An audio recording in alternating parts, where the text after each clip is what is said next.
And so without further ado, we need to head over here. Because we are going to help this dude. Simply because we can. And because we were asked to by a pretty lady. And Aloy was clearly smitten. And so we do whatever we want. And what we want to do is help people. So we will help people. Do do do do do.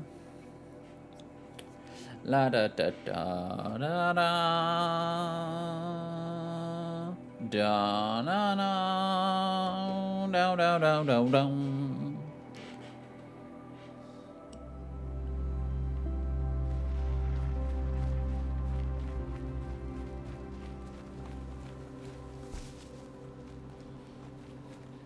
It's always fun trying to remember what's the run button, what's the crouch button, because different games have different things. Just like Vanasha said, these tracks lead up that rise. Must be the green climb.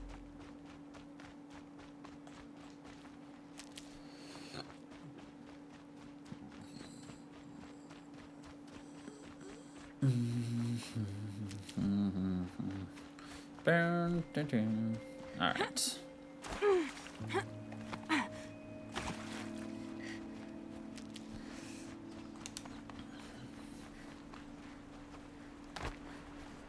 Looks like we need to go up there. Would be my best guess. Foot tracks stop here. Time to climb. Yay.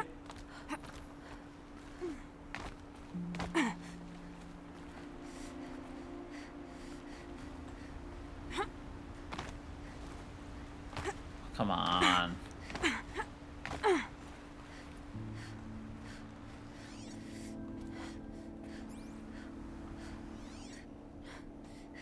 Ah.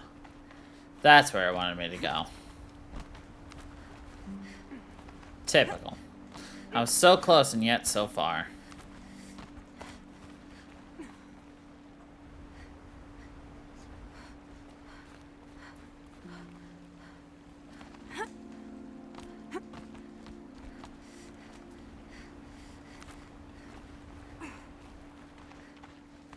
Alright, Aloy. Good job. Let's go. We're climbing it like a champion.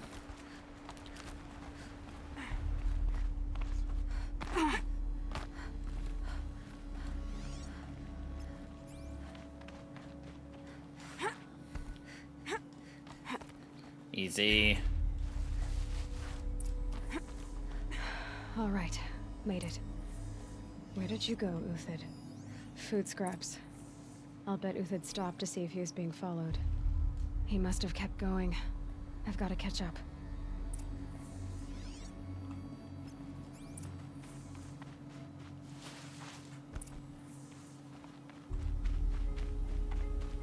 Ugh. It's a shame that it became daytime. Much harder to Dead machine. track. Uthid's been hunting.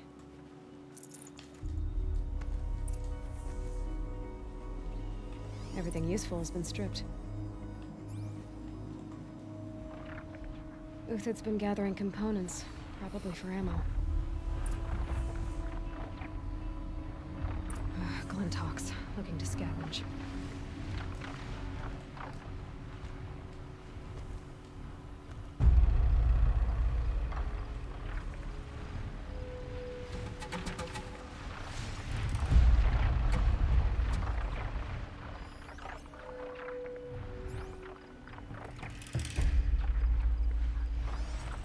Okay, Aloy, now what?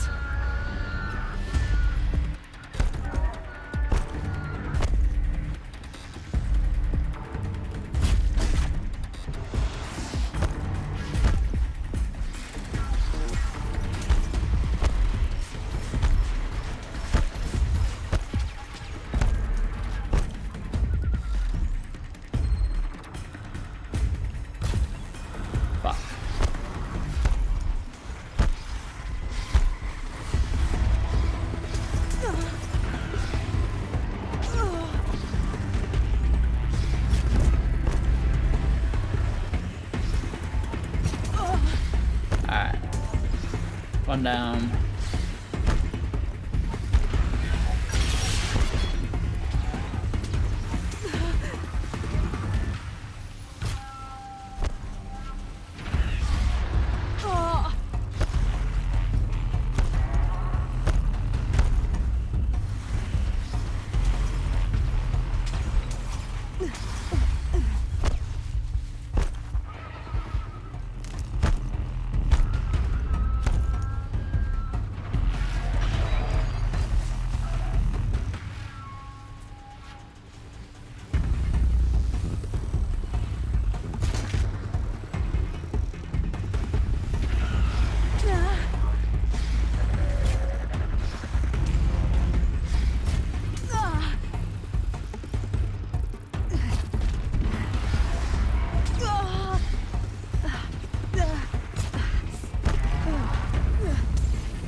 Deal. All right. Back to Uthid. Where'd he go from here?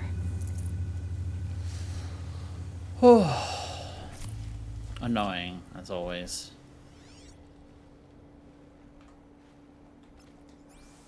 Alright, anyway. Uthid took down a Ravager. Not an easy kill, but worth it for the parts.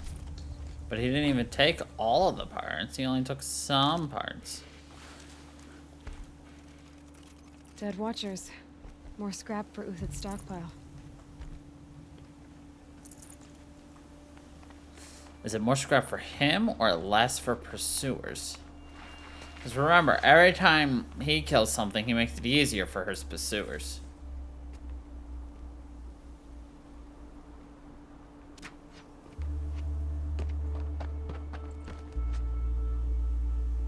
The next one doesn't miss. Uthid? You're young for a bounty hunter. Or am I old for a soldier? I'm not here for the price on your head, Uthid. I believe you're innocent. Innocent? Come on, then. If this is a trick, it's a good one. You've earned your kill.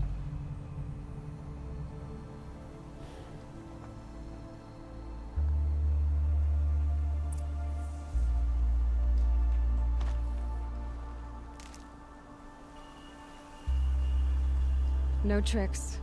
Just talk. All right. Speak. I want to know what happened at Sunfall. What really happened. All right. For weeks, each dawn in the tent city came with a new death. Always in their sleep, no struggle. The old, the infirm, sometimes the young. Those who couldn't fight for the cause. I should have realized then it was a culling. Who would do such a thing? They thought it was a curse, an evil spirit. But it was only a man. And a silent poison. It took time to catch him, but we did. We brought him before Bahavas for the sun's judgment. The High Priest Bahavas? He's the one who put the bounty on you. Yes. He thanked me for my diligence, then had his guards release the villain. You see? It was he who ordered the culling. Then they turned on us. Should have died with my men, so their loyalty meant something. 20 years I gave to the sun. For what? Malice and murder? As for honor, sacrifice, true sacrifice, the kind priests and rulers know nothing of? It's all a fat joke. If it's honor you seek, the Sun Karjas seem trustworthy. A little stuck up, maybe, but trustworthy. Those Karja once raided your Nora lands. Raided every land we could reach. It was the Sun's will. I did what I was told. Others did worse. But as their captain, I had... Uthid, I don't care what you did. I can't absolve you. But the Karja are changing their ways. You could too. Perhaps. A VOD doesn't understand what the Sun demands of its soldiers. Perhaps he understands it too well. Now you sound like the blameless Murad. The blameless Murad. I can believe you're a good man. But why go with the Shadow Karja in the first place? Why serve them? Because of Itaman, of course. He was the one true Sun King. Itaman's just a child. Yes, an untainted vessel. I believed he was pure. But they used him. Used our faith. I can see that now. No shadows under a noonday sun. The Havas didn't need to disgrace my name. I did it myself, serving a rotten throne.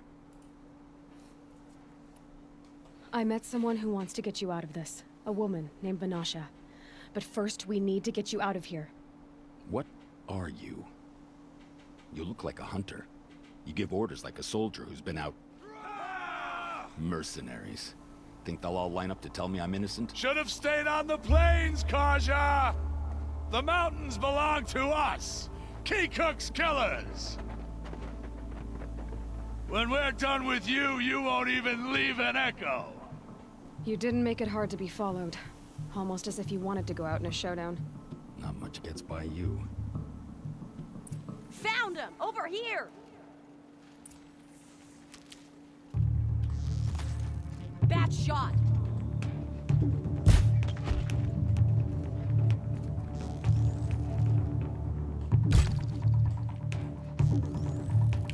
Move in! We'll send the rest as soon as they arrive! Experience surviving.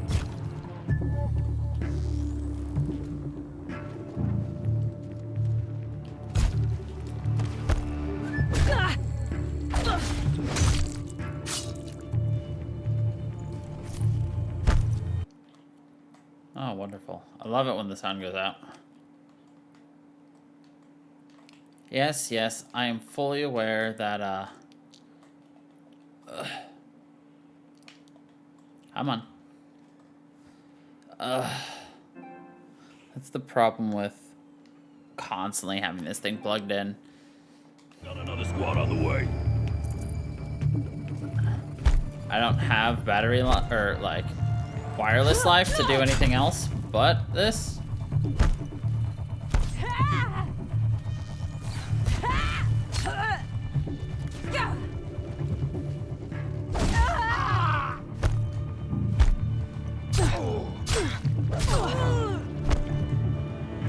Taste this!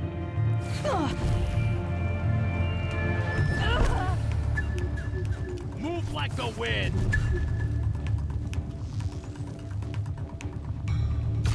Oh, fuck me, dude. You're going down!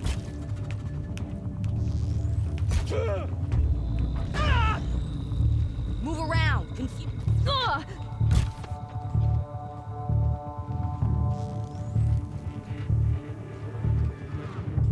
I think these are Won't be long new. now!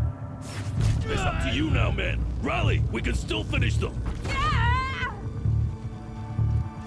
You're going down!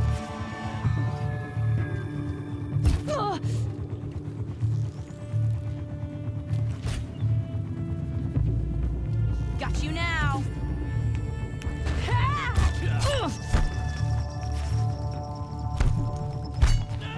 I need...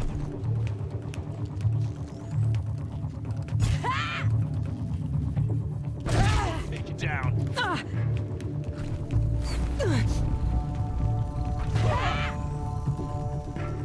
Here it comes! Last thing you'll ever see.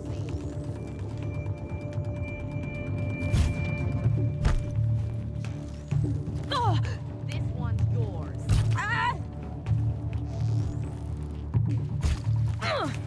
I've been a soldier a while longer than these dregs.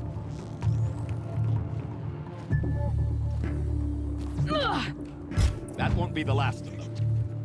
Follow me. I've stashed supplies up above.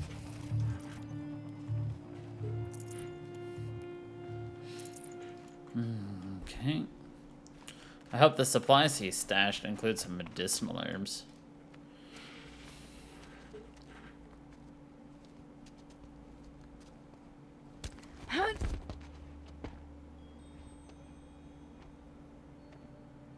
Up and over.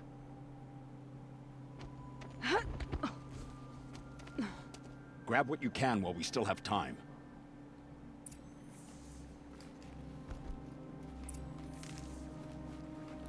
Oh. My quest is to gather supplies. Gather I shall.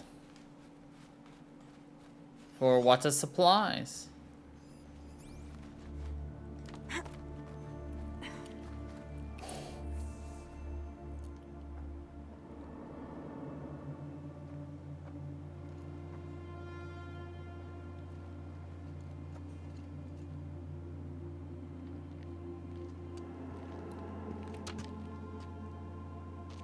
A robust defense is the most satisfying to break.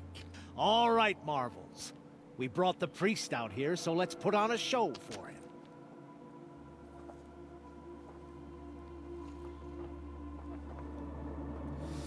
I know that, Hood. We've unfinished business, Bahavas and I. This will be difficult. I think you rallied to a lost cause. I don't intend to die today, Uthid. I did. But you're starting to change my mind. I did.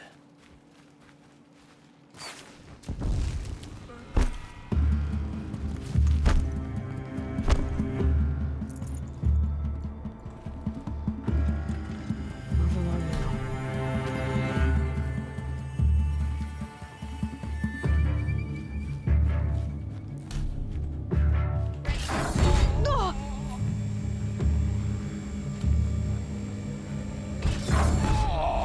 Not bad. To your left. But my Marvels thrive on adversity. Step it up, boys. It's gonna rain.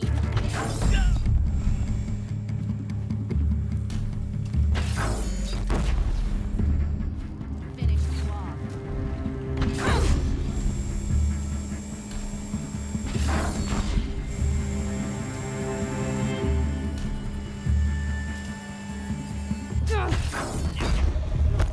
Regroup.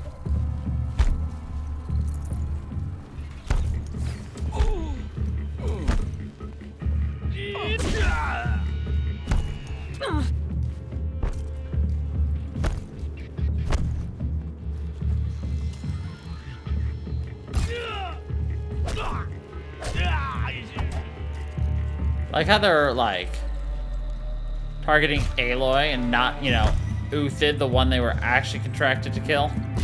That's all.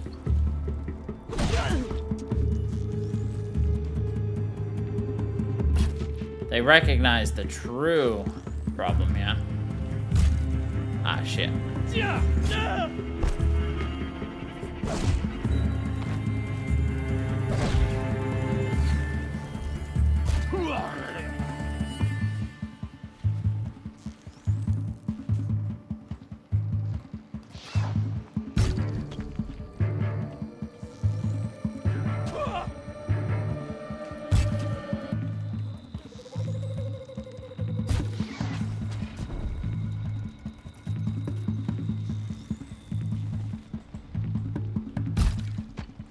Ah, boo.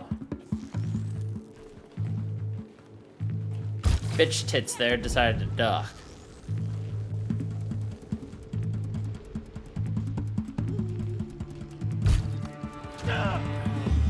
I didn't fire that explosive one, but damn, that was a nice shot.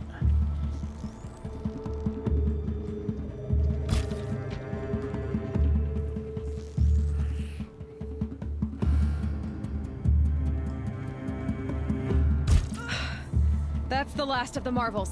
Bahamut's body had enough fodder to keep him safe. Now there's hope for justice. Will you come with me?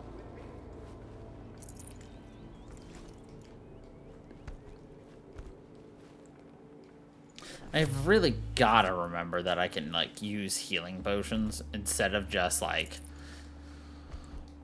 only my like medicinal herbs, which really the medicinal herbs should only be for if like we're having some trouble It's and heavy. like Well, it's going white. all right.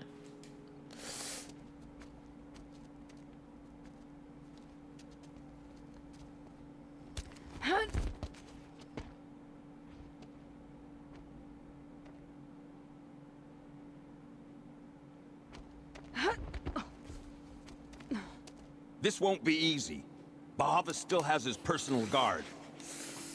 Bahavas still has his personal guard. That's okay. I'm a personal guard killer.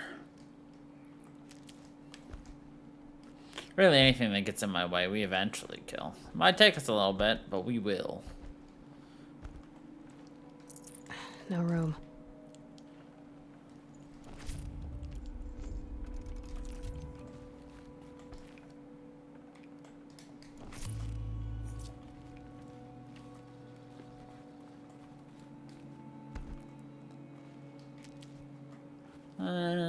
I'll make it 3. Across there and we'll have him. Unless it's a trap and that's what he's expecting.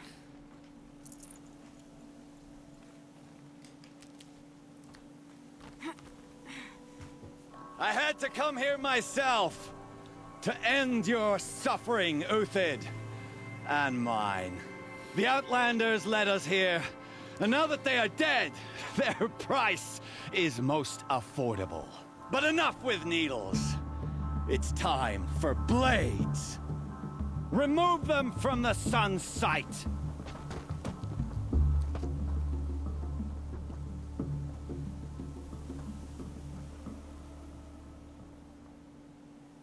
Okay, no more sneaking. On blazes at our backs.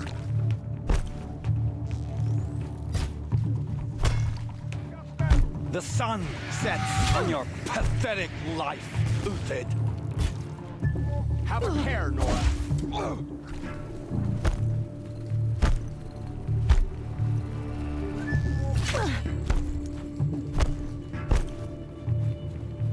Make it hurt as the shadow falls upon them. Sun's judgment upon you.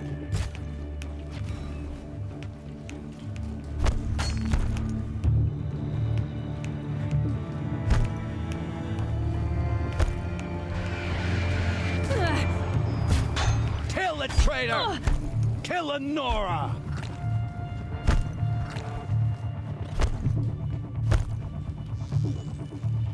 No surrender.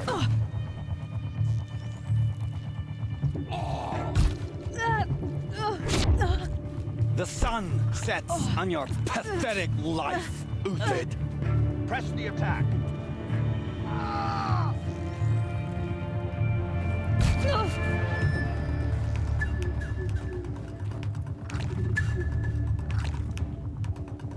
Make it hurt as the shadow falls upon them.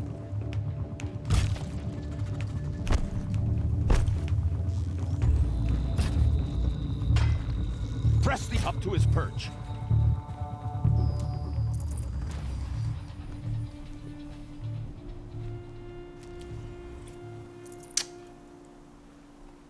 Handy.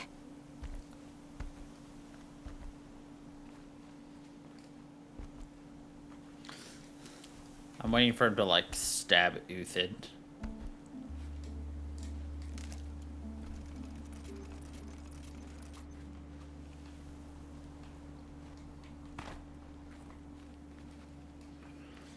He's like, ugh. We're like, ugh. And they're like, ugh. And we're like, ugh.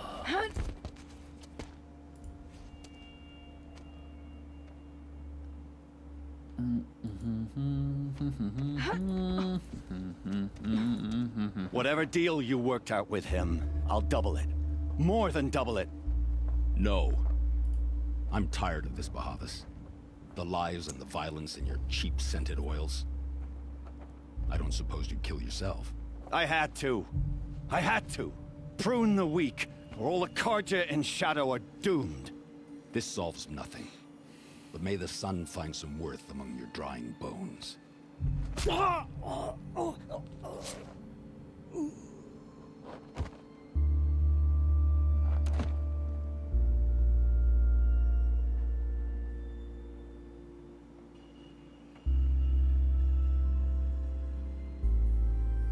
That was quite a fireworks show. You took your time? I was busy. What do you think happened to Yan Shund, the other mercenary band? And I had to organize passage to Meridian for a wanted man. Give us a moment, Uthid. Girl talk. You've had quite a day. I never imagined Bahavas would blunder into his own trap. His death opens up wonderful possibilities. Remember Edaman and Nasadi? The Child King and his mother guarded like hostages at Sunfall? With Bahavas gone, no one will be watching them. I want to get them out. And I could use your help. Kidnapping the Sun King of the Shadow Karja is no small task. It's not kidnapping. They want to go to Meridian, to safety. How do you know that? I've been posing as Nasadi's handmaiden. She's scared. For herself, of course, but mostly for Edaman. Mm-hmm. Makes sense. Why do you care what happens to them? Edaman is the Shadow Karja's figurehead. If he defects, it will remove their last trace of legitimacy. Beyond that, he's just a boy who clings to his mommy. He made a little grazer for me out of matchsticks once. It wasn't very good, but still, nobody had made anything for me before. What's going to happen to Uthid now? Don't worry. You gave him a second life, and I'll put it to good use. He'll be welcomed in Meridian as a military advisor. Hopefully he can help Avad finish the Shadow Karja with as little bloodshed as possible. What's going to happen at Sunfall now that Bahavas is dead? Oh, it will be glorious. The priests will panic. There'll be infighting, skullduggery, and backstabbing as they wrangle for power. Best of all, they'll be distracted. Bahavas, your life brought misery, but your death is a flower that blooms in abundance. Blooms in abundance. What do you need to get Nasadi and Edaman out of Sunfall? With Bahavas dead, Sunfall is the easy part. I'll handle that. The big fuss will be crossing the border to the Sundom. Find my friend, Three-Toe Huadiv, near the Branded Shore. I hired his crew to sweep the path, so all you have to do Three-Toe is wait for me. Huadiv. If this Huadiv has already cleared the area, why do you need me? Contingencies, little huntress. Something will go wrong, and I need protection I can count on. You. I'll try not to disappoint. I'll need protection I can depend on. Typical. Right around a bunch of things I haven't gotten. At least I can quickly grab several of them and then just be fine, you know.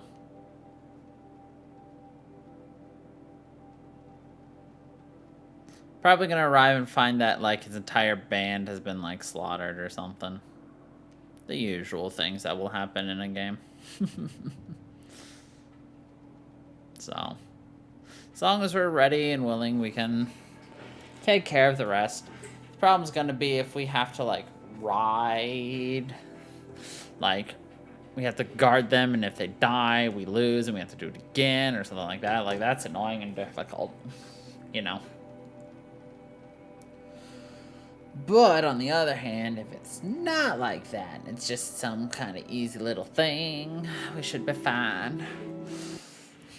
Okay, we got 3 skills though.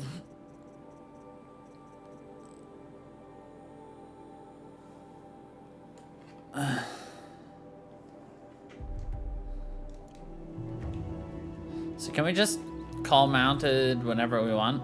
Cool. Is there a merchant nearby? No.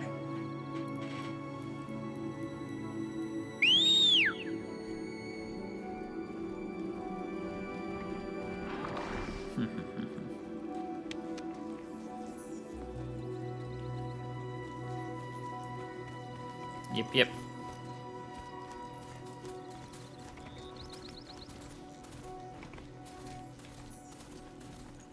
The good news is we now have an animal whenever we need it.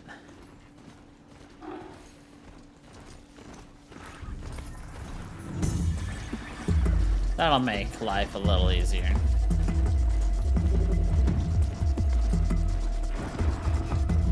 Oh, God. Please tell me I don't have to take out those things. They're hard enough as is.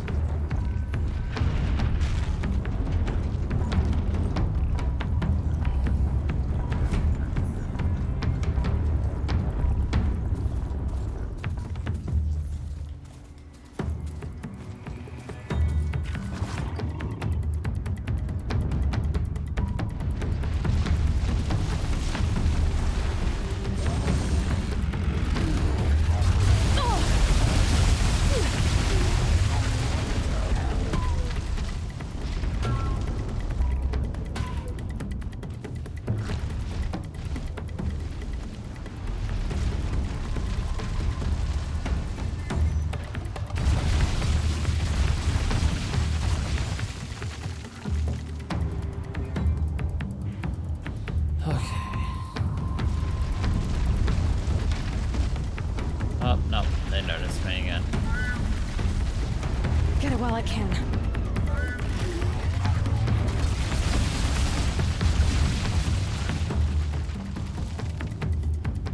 Dang, dude.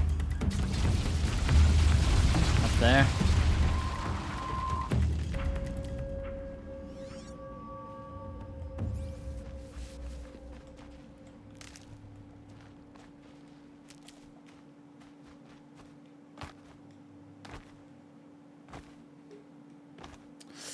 See, there's too many smooth parts on this rock.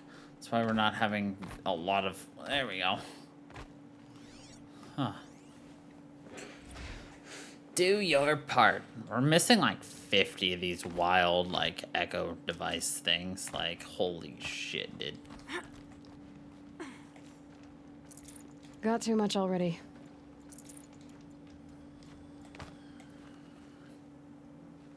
You're 3-toe Huadiv, right? Vanasha sent me. What happened? I got hornswoggled, that's what. Vanasha batted her lashes, wiggled her hips, and promised us treasure. Clear a path for the royals, she said. Sneak past the garrison and skewer a few watches. Hardly a bother.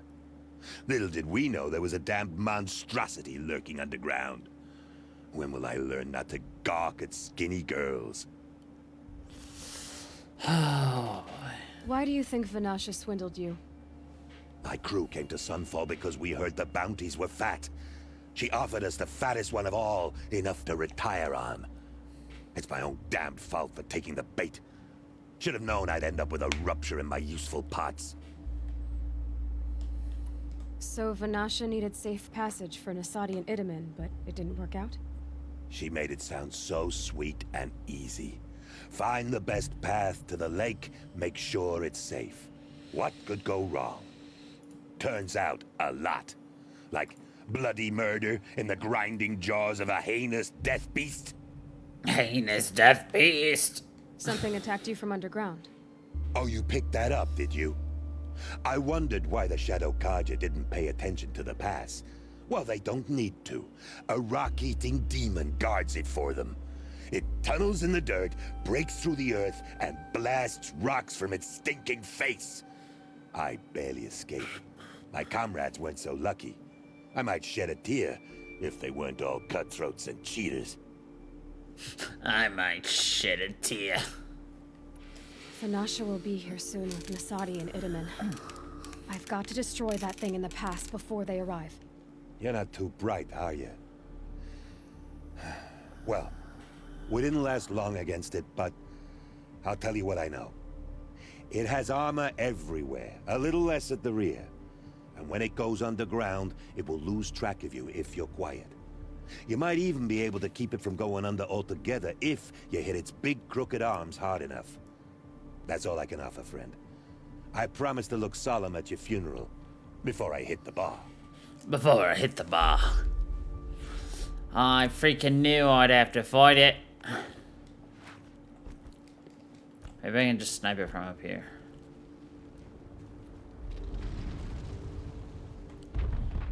Theoretically, I can.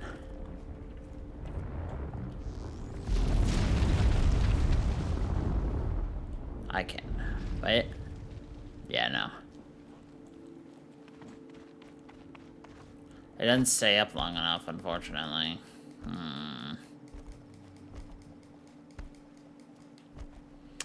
Oh boy.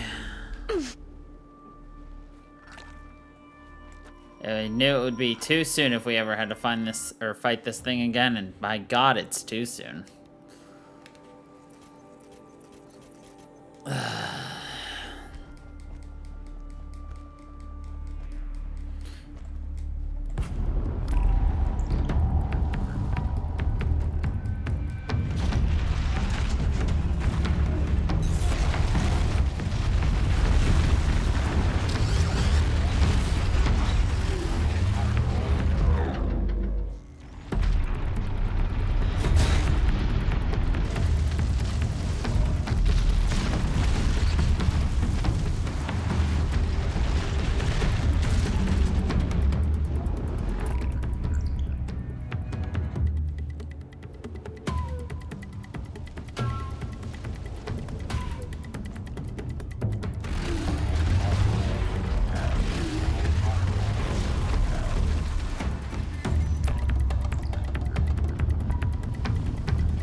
It's like it's dark underground. Holy shit.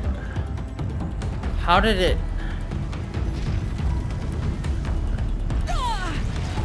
Ow.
absolutely panic fired there.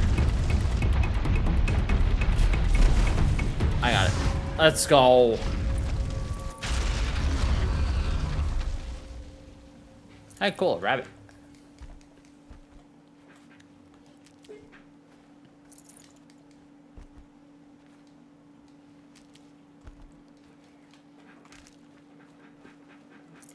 Look at all these corpses. Some free shit, yo. I mean, they're dead, but free shit, yo.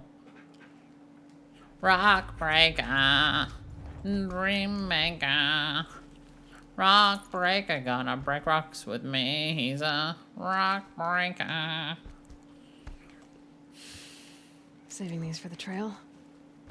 Okay. Let's see.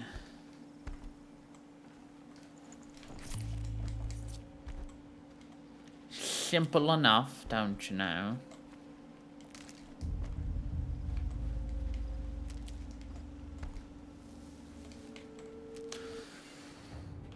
Alright, teleport back up here. By the radiant sun, I can't believe it. I thought that evil rock jaw would grind you up. After that miracle, all we can do is wait. Vanasha will be here soon, along with a boat that'll take the royals across the lake. Along with the boat to take the royals across the lake.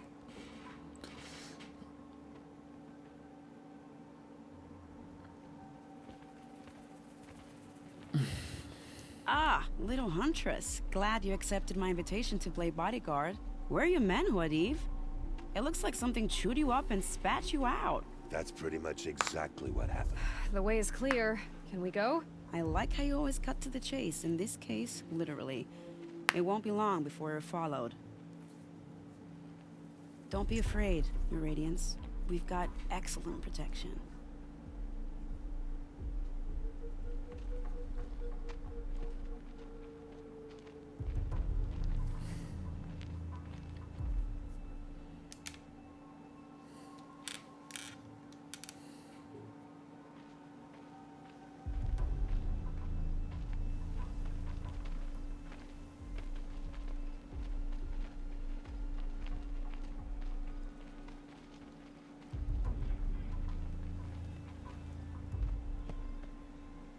Oh dear. Here come the Shadow Carter, and they're very angry with me. I'll hold them off. Very noble of you, but when I start a fuss, I like to finish it. Not that your assistant isn't welcome. Huadiv, get Idaman and his mother to the shore. Carefully. So it comes to this. I must say, after 2 years under the heel of these zealots, I'm ready to extract a little blood. I'm ready to extract a little blood.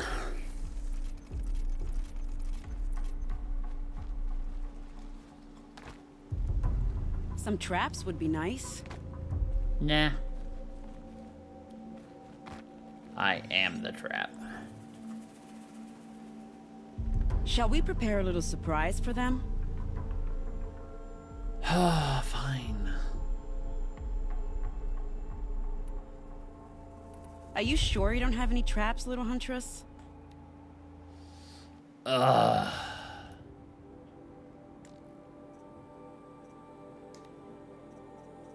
Freaking, what do you want? It's my trip caster.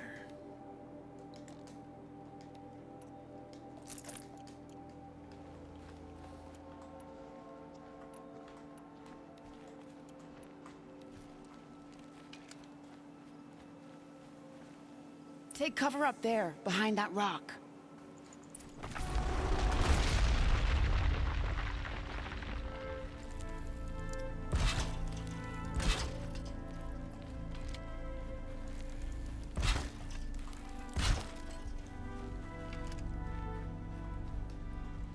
Here they are. Let's make it hurt, shall we?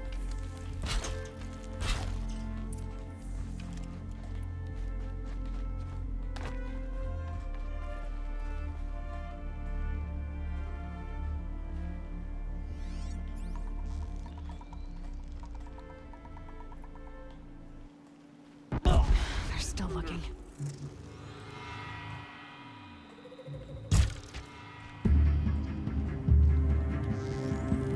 Oh! Your end has... Ah!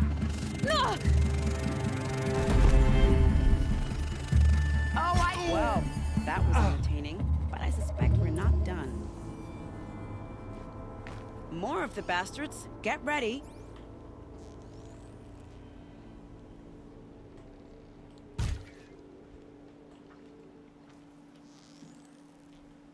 More than equipped to take you on.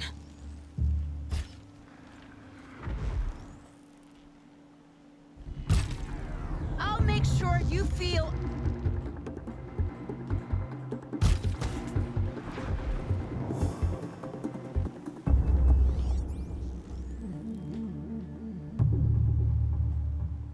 Well now, seems I worked up a bit of a sweat.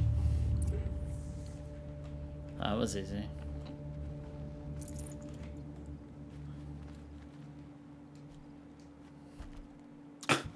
Like, oh my god, lay some traps. And I'm like, what? Lay the traps or we're gonna get overwhelmed. I'm like, what? And they're like, lay the damn traps. I'm like, fine. She's like, all right, now get over there. I'm like, soon enough. but I didn't, what? Typical.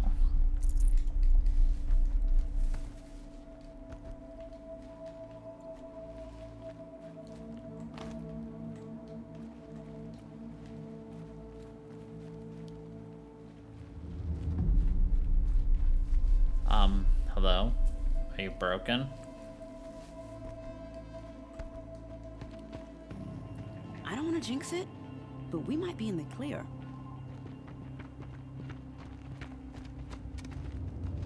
A bit late, aren't we, gentlemen? Sorry, ma'am. The boat's waiting. Damn, I spoke too soon. This one's mine. Get to the boat. You know, this time I think I might be out of my league. If anything happens to her, I will be very cross. We're not going anywhere.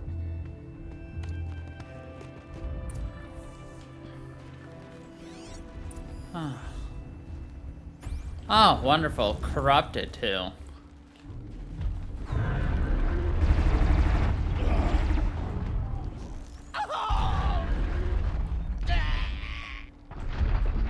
Yeah, that was expected.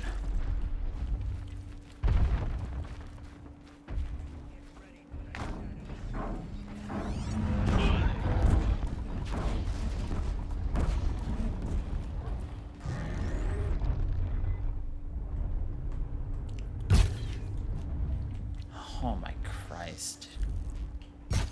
Spotted.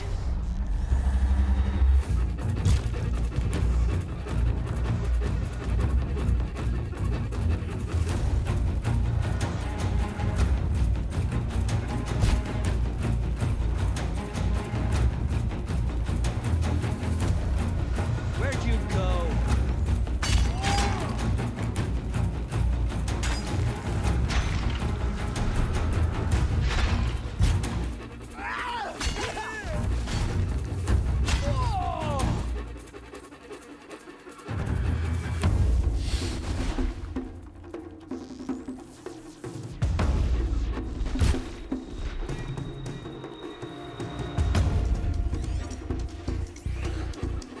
Alright, that's one component taken care of.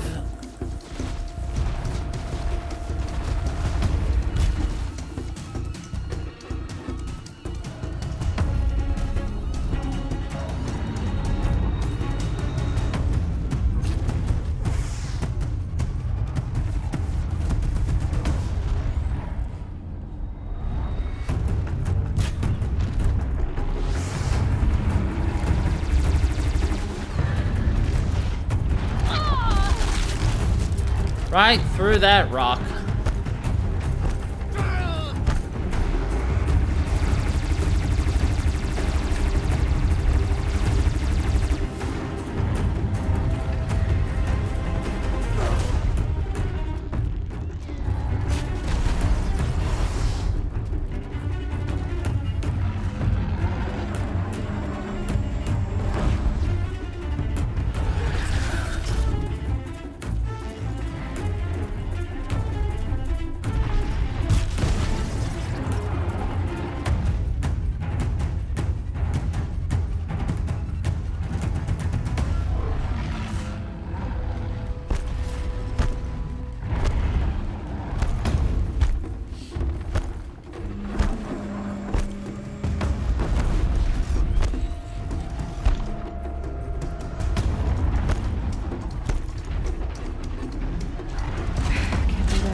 just like, yeet!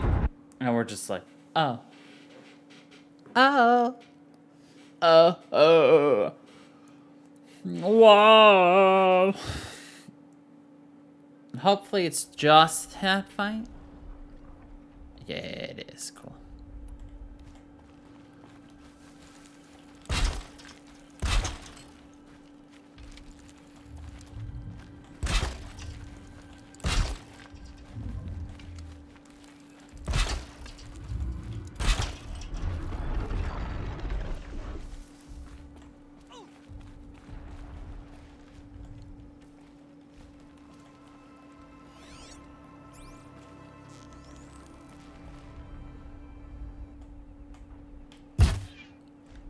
They're scanning for me.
I wish I could, like, convert it, but obviously that's not something you do. Okay, they're heading back.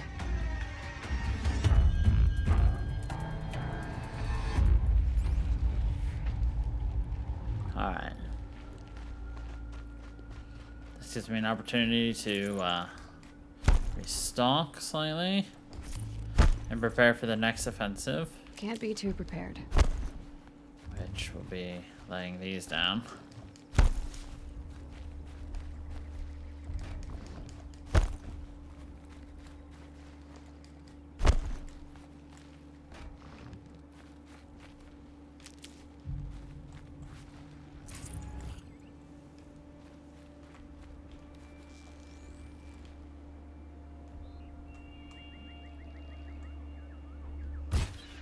Let's make this quick.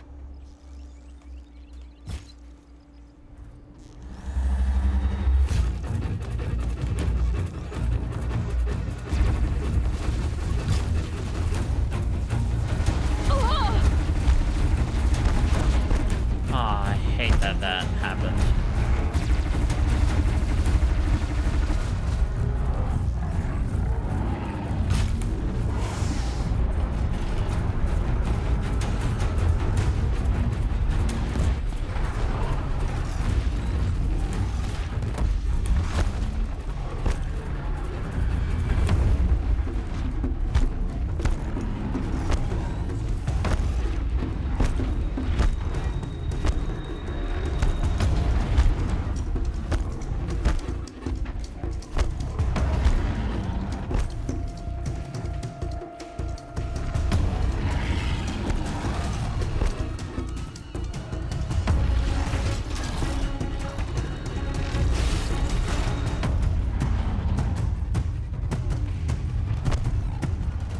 Be fascinating if they weren't looking for me.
Great. Now we have to figure out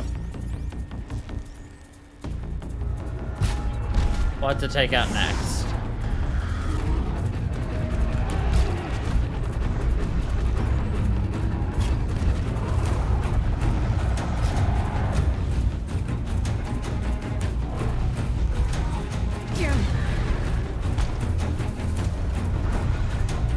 Oh god, we're out of twine.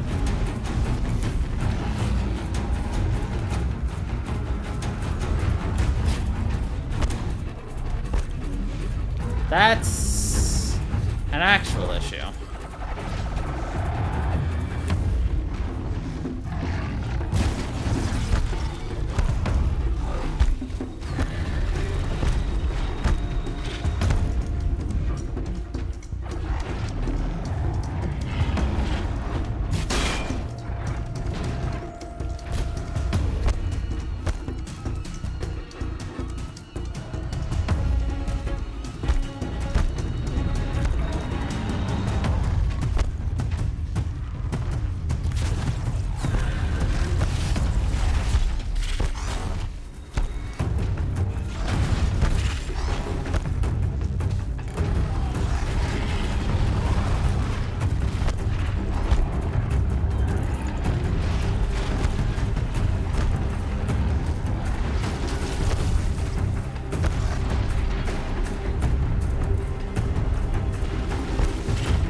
I wasn't worried.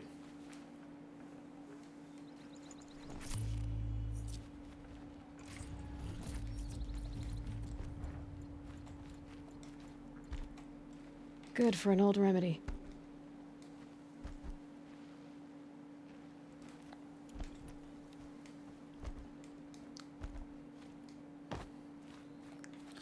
Remember that time I killed a giant beast and then got trapped inside of it, so I had to save quit and then I had to re-kill the giant beast. Good times. No, not at all. Still can't craft those. Rip the Karja though. They stood 0 chances. Not that we actually expected them to, but they said 0 chances.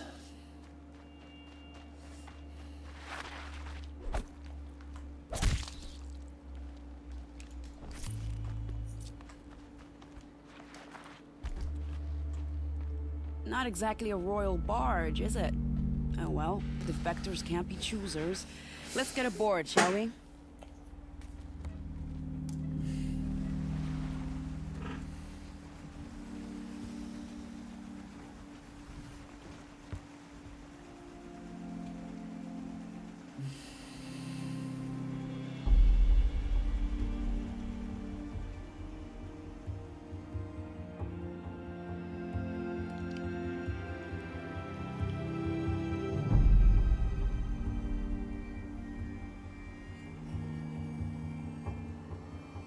You've done a good thing. Maybe even ended a war. Maybe. But my war just keeps going.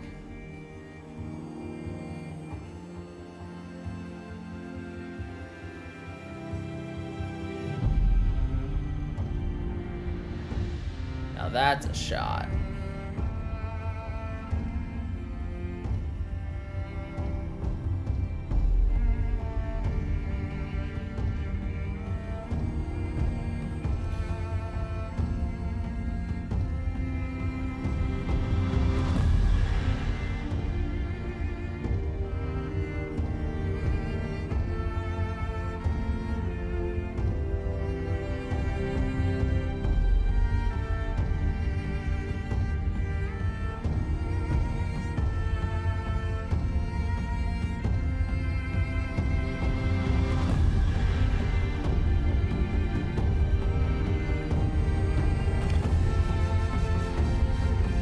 So dramatic for a side quest, you know.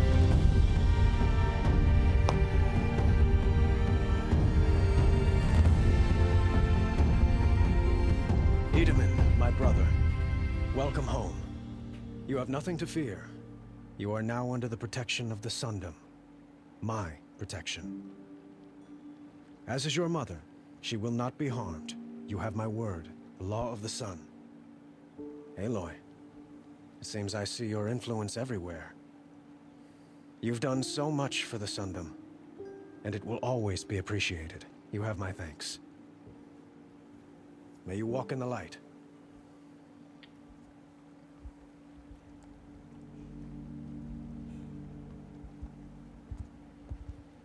Appalling.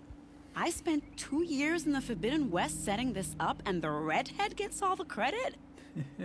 I'm still getting paid, right? You'll be lucky if I let you live. I'm still getting I couldn't paid, have done this right? without you. When we meet again, I'll give you a proper thanks. I promise. It's like, my payment?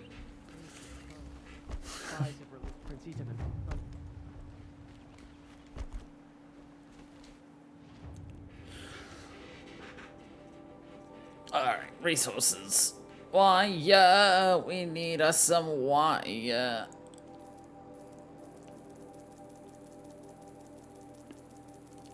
How much do we need? Yes. Ah, aided the defectors. Very nice. Granted, achievements are expected, you know. We're just gonna hold this down for a little while. How much does it cost to craft one? I'll give you a good price. 5. Jesus Christ. We're gonna need to buy a lot more. Alright.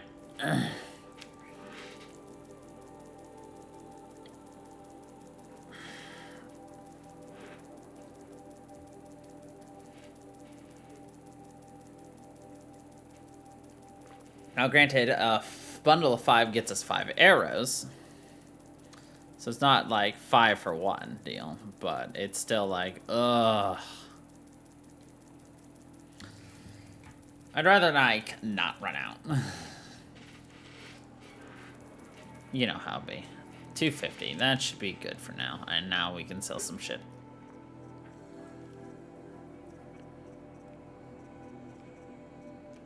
This is just for trading. As far as I'm concerned, that is just for trading.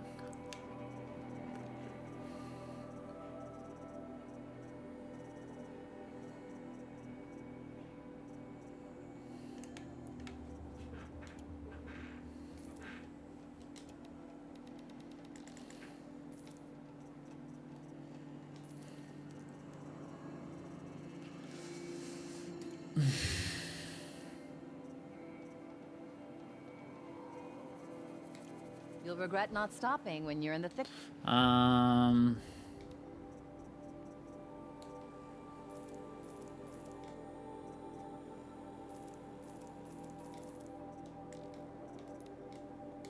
This will be useful later.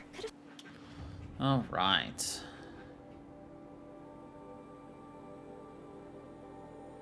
How many vantage points are we missing? 2? We haven't even gone up here yet. Interesting. There's a vantage point, like, right here.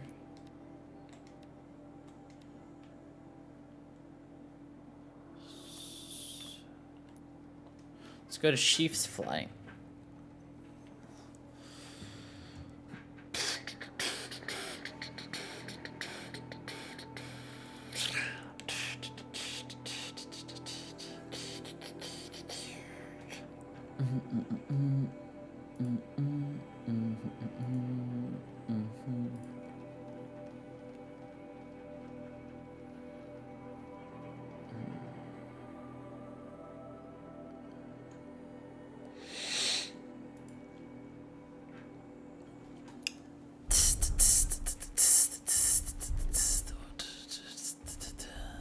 Wait, what?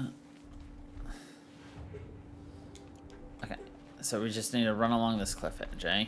Perfect. What do we got this time? Charger.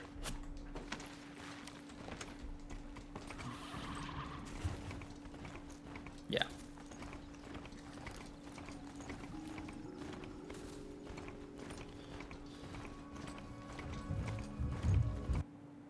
Uh-huh.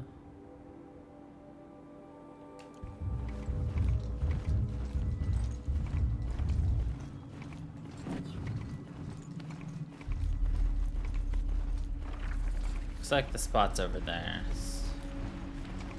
So we're gonna see if there's any way we can get there via, like, jumping from up here. Oh. Hurt my horse. Fuck.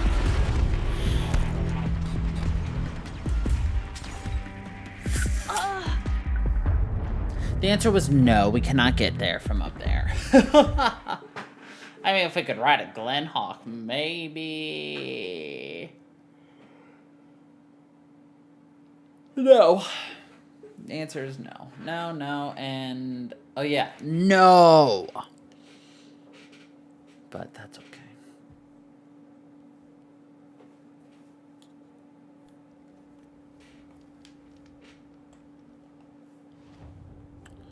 Alright, what's the better way to do this?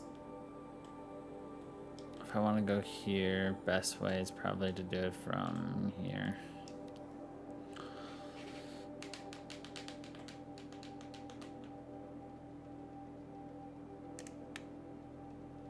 Wait, look around Song's Edge so I can help modify your sphere. Oh, that looks like that's a... I don't know. Song's Edge. I mean, I've been taking, like, every quest we've been given, essentially. And, like, I've found only one thing to help modify my stuff.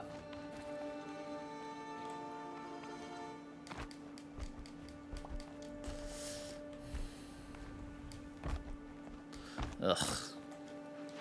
Back here again. Please tell me the rock breaker's not here again. Doesn't look like it. Thank God. I'll tuck that away.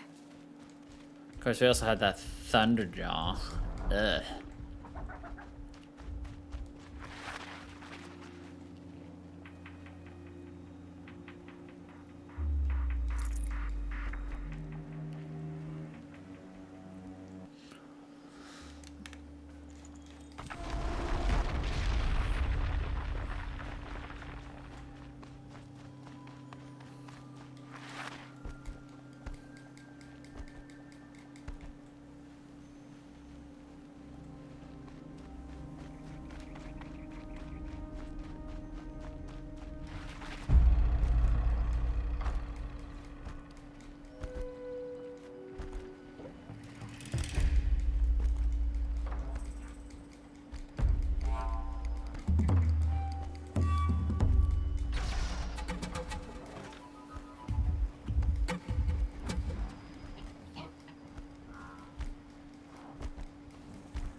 Might regret this.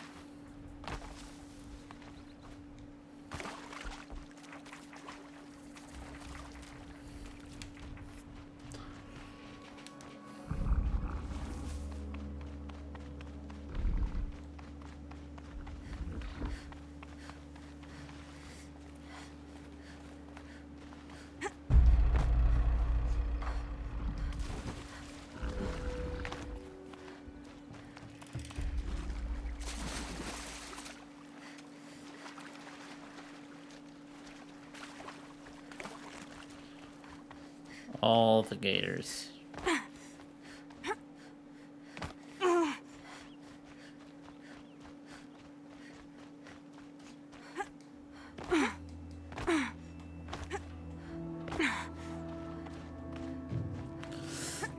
I mean, honest question, but like, have you really lived a true life if you haven't said "see you later, alligator"?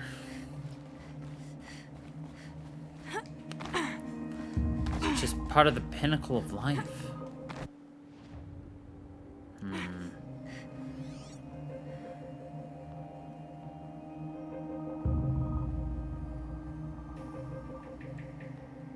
Oh yeah, it's definitely up here. But how does one get up there?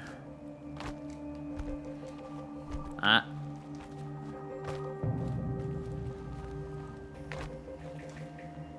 There it is.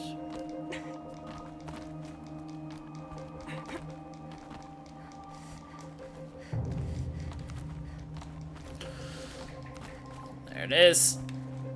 Is that the last vantage point? I think it might be.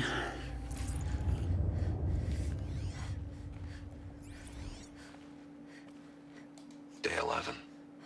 I came out here to die. But instead of overdosing at Wyatt's cottage, I went out walking along the water. I was standing right here when the idea hit me. And the moment it did, I knew I had to do it.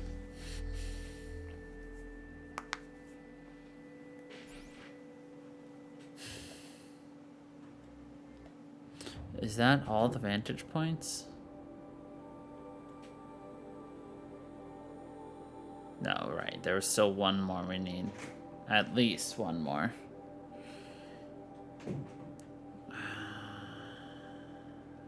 Yeah.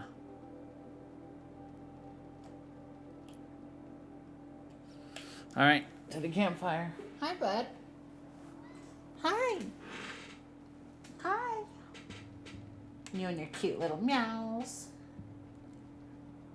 Butt scratches. He gets that butt scratches.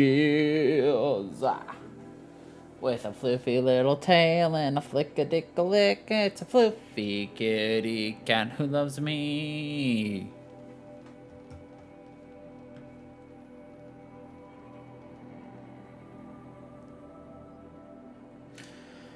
Up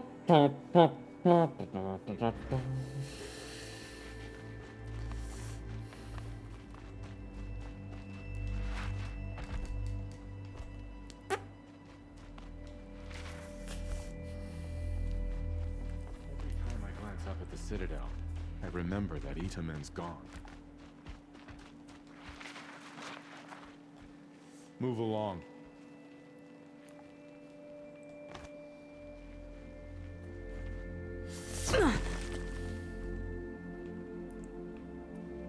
Ow.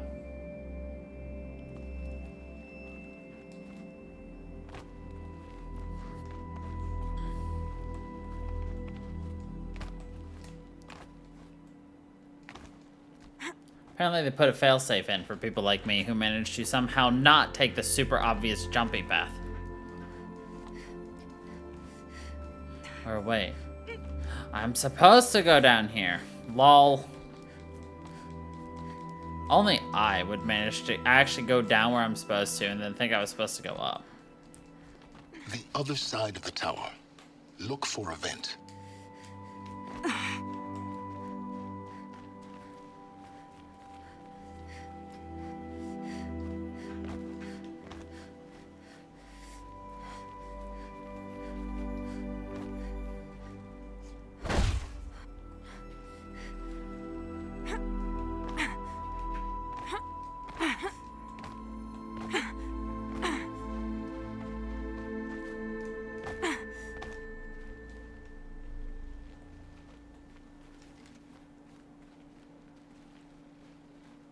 I see you've been here before.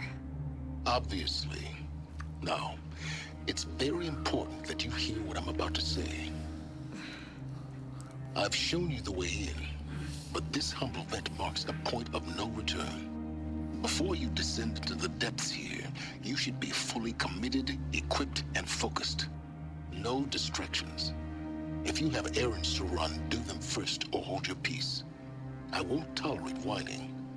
Is that clear? You'll tolerate what I give you, Silence. I didn't ask you along for the ride.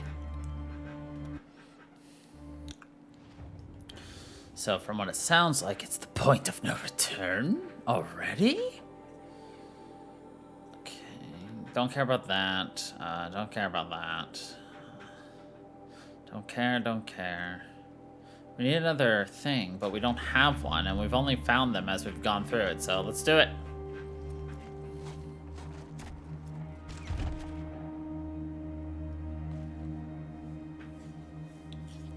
I'm heading down.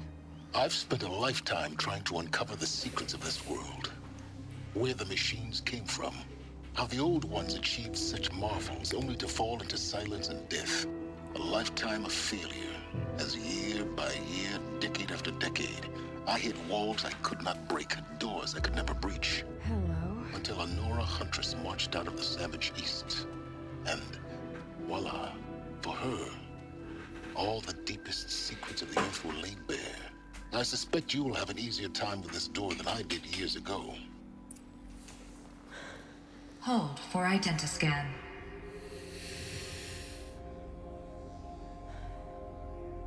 Genetic profile confirmed. Entry authorized. Malfunction. Malfunction. Malfunction. Malfunction. Are you kidding me? You don't hear me laughing. Shut up. There's gotta be another way. Hey! Elizabeth Sobek here! Requesting access!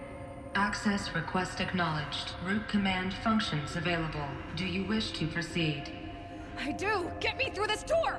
Analyzing. Primary access inoperable due to mechanical failure. Emergency venting procedure likely to circumvent blockage. Do you wish to proceed?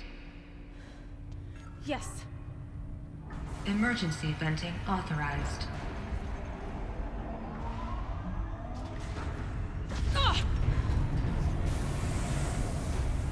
I underestimated you.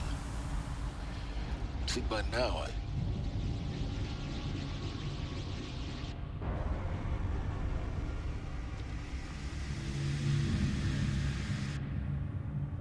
Guess you can't have everything. that will draw attention. We won't have this place to ourselves for long now. We? Last I checked, I was the one risking my life down here. Yes, fine. Now will you please get moving? There's so much to learn in less time than I'd hoped. So much time, but less to learn. Wait, I said that backwards. Welcome to Project Zero Dawn. Zero Dawn. We found it. Are you really so surprised? Facility diagnostics detect multiple failures. Attempting repair. So, what was this room? An entrance hall, perhaps. Have a look around. Another incident. This morning's unfortunate incident with Dr. Popovich is another example of reception's need for additional support. We appreciate that Zero Dawn is an immensely complicated project, but as the staff who serve on the front line, we're tired of being neglected. So we have already requested we need human translators, fluent in Polish, for example, security staff who can subdue enraged embryologists, for example, and dermal sedatives to calm persons who are screaming in Polish while hurling chairs and vases at reception staff, for example. Yes. Most of the candidates are reasonably calm and well behaved, but we need handling the exceptions to that rule. Please respond in Polish.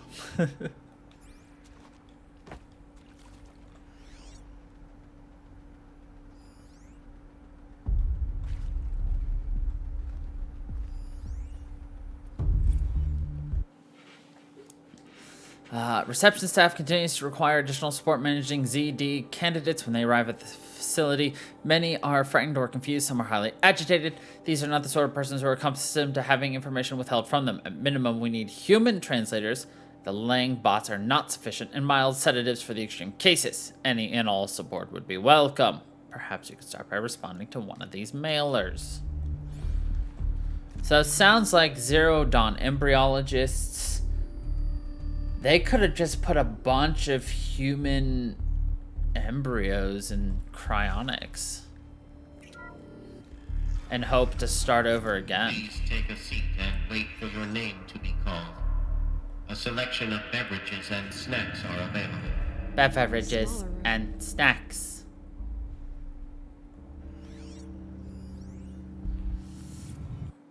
Soundproofing? Would it be possible to improve the soundproofing between VR1 and the lounge area? Most of the candidates stay quiet during the presentation, but the ones who scream or sob can be plainly heard by candidates waiting their turn in the lounge. Just a thought.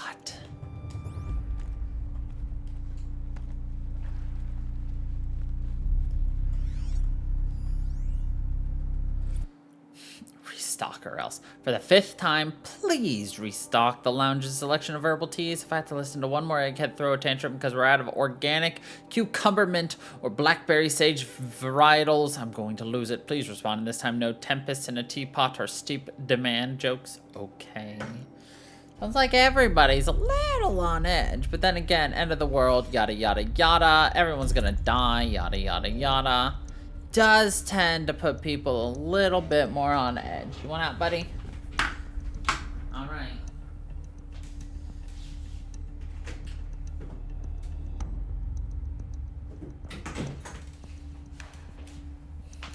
Cats. They went in, they went out, they went out, they went in. He was just thrown in my room because he was scratching at the door. And then he didn't want to. For an important message regarding the purpose of your visit. Cool. What was this place? A holographic theater. CD01 data intact.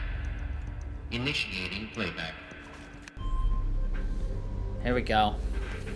Now we get to learn Welcome to Project Zero Dawn. I am General Harris, Chairman of the Joint Chiefs of Staff of the United States of America. I'm sure you've heard the rumors that Zero Dawn is a top-secret superweapons program, the technological miracle that will save us from the Pharaoh Plague, if Operation Enduring Victory can hold off the robots long enough. The reason I'm sure you've heard the rumors is that I'm the one who spread them, and they are all lies. Zero Dawn is not a superweapons program, and it will not save us. Nothing will save us. And here's why. By the time the glitch was noticed, it was already too late. Nothing could stop the Pharaoh Plague. Nothing can. Its robots will continue to replicate and devour the biosphere. Life on Earth will be destroyed. Our planet reduced to a barren sphere. Global extinction is inevitable. No matter how many we kill, the robots just keep exponentially making more. If we had their deactivation codes, we could shut them all down. The entire swarm. But since their cryptographic protocols use polyphasic entangled waveforms, cracking a code set would take half a century. At best, we've got 16 months. Not exactly what you'd call a survival option. The destruction of a biosphere is not the sort of apocalypse you can wait out in a fallout shelter or a space station. There will be no Earth left to reclaim. Just a lifeless, toxic rock with several million Pharaoh robots on it, hibernating, waiting for something to eat. This is the horrible truth behind the lies of Operation Enduring Victory. My lies. Lies designed to inspire millions of innocents to sacrifice themselves in battle. Why? One reason. To buy time for you and the work you will do here. Zero Day, the day that life on Earth ceases to exist, is coming fast. It cannot be stopped. The hope of Zero Dawn is that something new might come after. But I will leave it to Elizabeth Sobek to shine that thin ray of light into the darkness. Harris, out. About what I expected.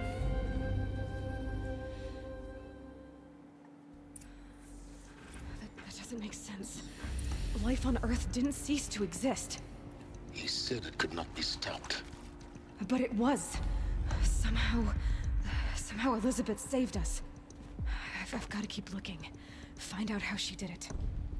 So my thought is, before we go any farther, is how did she do it? Exactly what I said. They basically cryogenically froze everyone. And then waited. They waited a very, very long time to bring people out.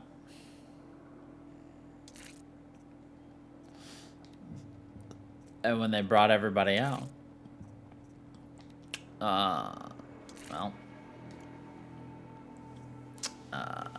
we were able to then just, we came back in a different thing. And I think they probably had, like,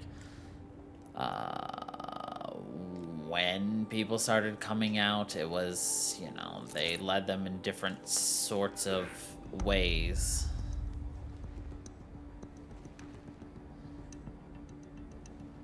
Just to not repeat the past, which is why machines are to be feared. Something like that. Kestrels. They got in. Through the vents. Let nothing stop you from learning the truth. Spread out! If it moves, kill it! What is this place? Tomb?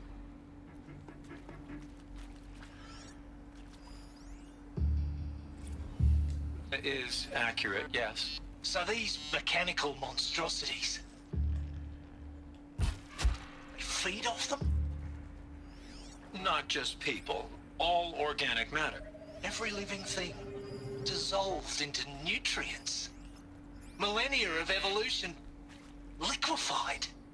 The miracle of life reduced to bloody biofuel. In a word, yes. Who did this?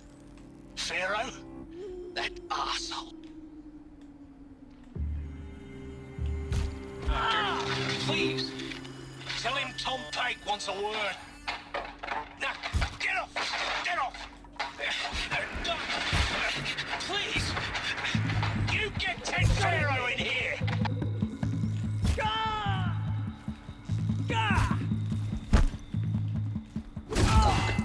We're too close to let tribal primitives stop us now. The data points, what do they contain? Interviews. Travis Tate. Want to discuss? Whew. So, Mama, she was right. Pardon? My mother, she took her Bible real serious. Not just Texas Bible serious, Pentecostal serious. Favorite chapter? Revelations. Now, I didn't always understand her on account of all that speaking in tongues and such, but when she did use her words, there was always end times this and lake of fire that on account of sinful lifestyles. Speaking of which, mind if I smoke? A tobacco cigarette. Sorry, darling. My taste run classic. Compliments to your team tracked me down. Been a price on my head 18 months now. Sterling Malky was me, don't mind admitting. Been plenty of snakesters chasing the bounty, too. But I kept the zigging to their zag. How'd you finger me? I believe Dr. Sobek listed you as an alpha candidate. Priority snatch and grab. Always suspected she had a little thing for me. Hey, I don't suppose you got real coffee in this place. You know, Blood coffee.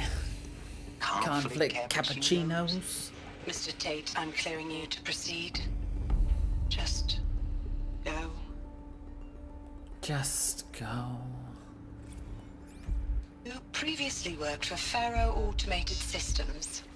on the chariot line self-replication routines. I came here thinking this was a rendition. When your people took me, I thought, about time. I've been trying to swallow the guilt every day since... Would you like to take a moment? No,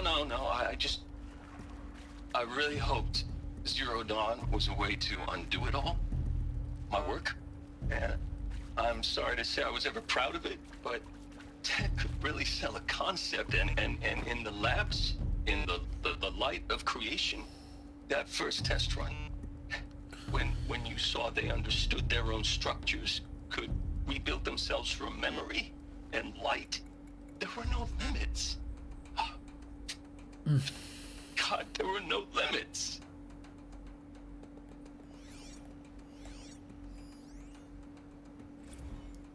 Look, let's cut the mystery. You're building a colony ship. It's obvious. And it's not gonna fly. I mean, literally. Remember the Odyssey? That multinational heap of space junk that's been in graveyard orbit since '57? That went nowhere real slow. And you have to get somewhere real fast. Do you have any idea the immensity of the challenge to prep a new colony ship in time? To be clear, I'm not a worker on the project. Do you even understand how few people it could save? The whole generation ship concept is not gonna happen. It's the first thing you'd abandon in favor of embryonics. For that kind of storage, we're talking a lot of bulk, a lot of power, a lot of resources. So even if you do it, even if you build it and point it at Sirius X, there's no room for people on that thing, all right? If you could try to remain calm. You people are crazy if you think you're getting off this rock. No one's getting off. Medical. Medical.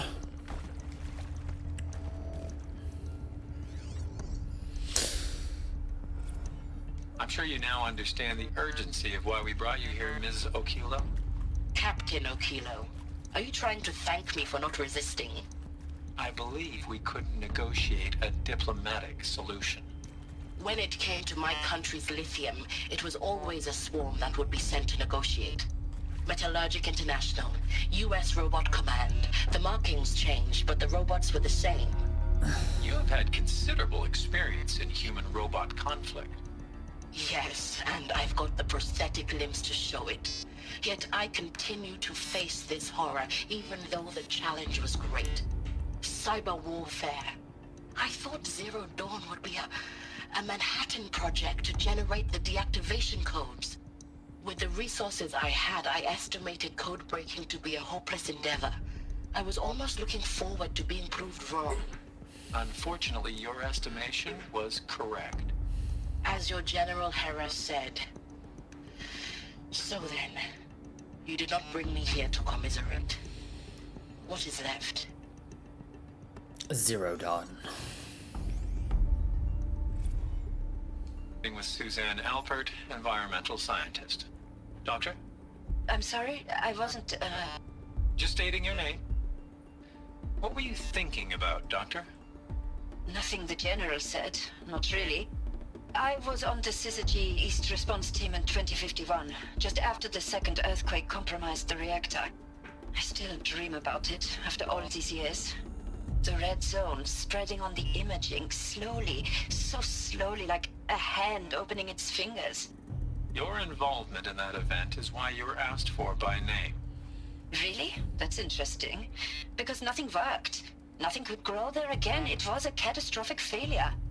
But the red zone is a blip compared to global-scale biomass reduction. The biosphere and hydrosphere will collapse, render the Earth uninhabitable long before the robots finish us. Enduring victory can't buy time against that. So, you'd better show me what Zero Dawn really is. What Zero Dawn really is? Ja. Alright. Counselor Guidelines. Candidates must be allowed to ask questions and be given the necessary time to fully absorb the information they have received. It is important to be aware that candidates have just been exposed to triggers for severe mental and emotional trauma. Do not assume silence or outward calmness indicates acceptance.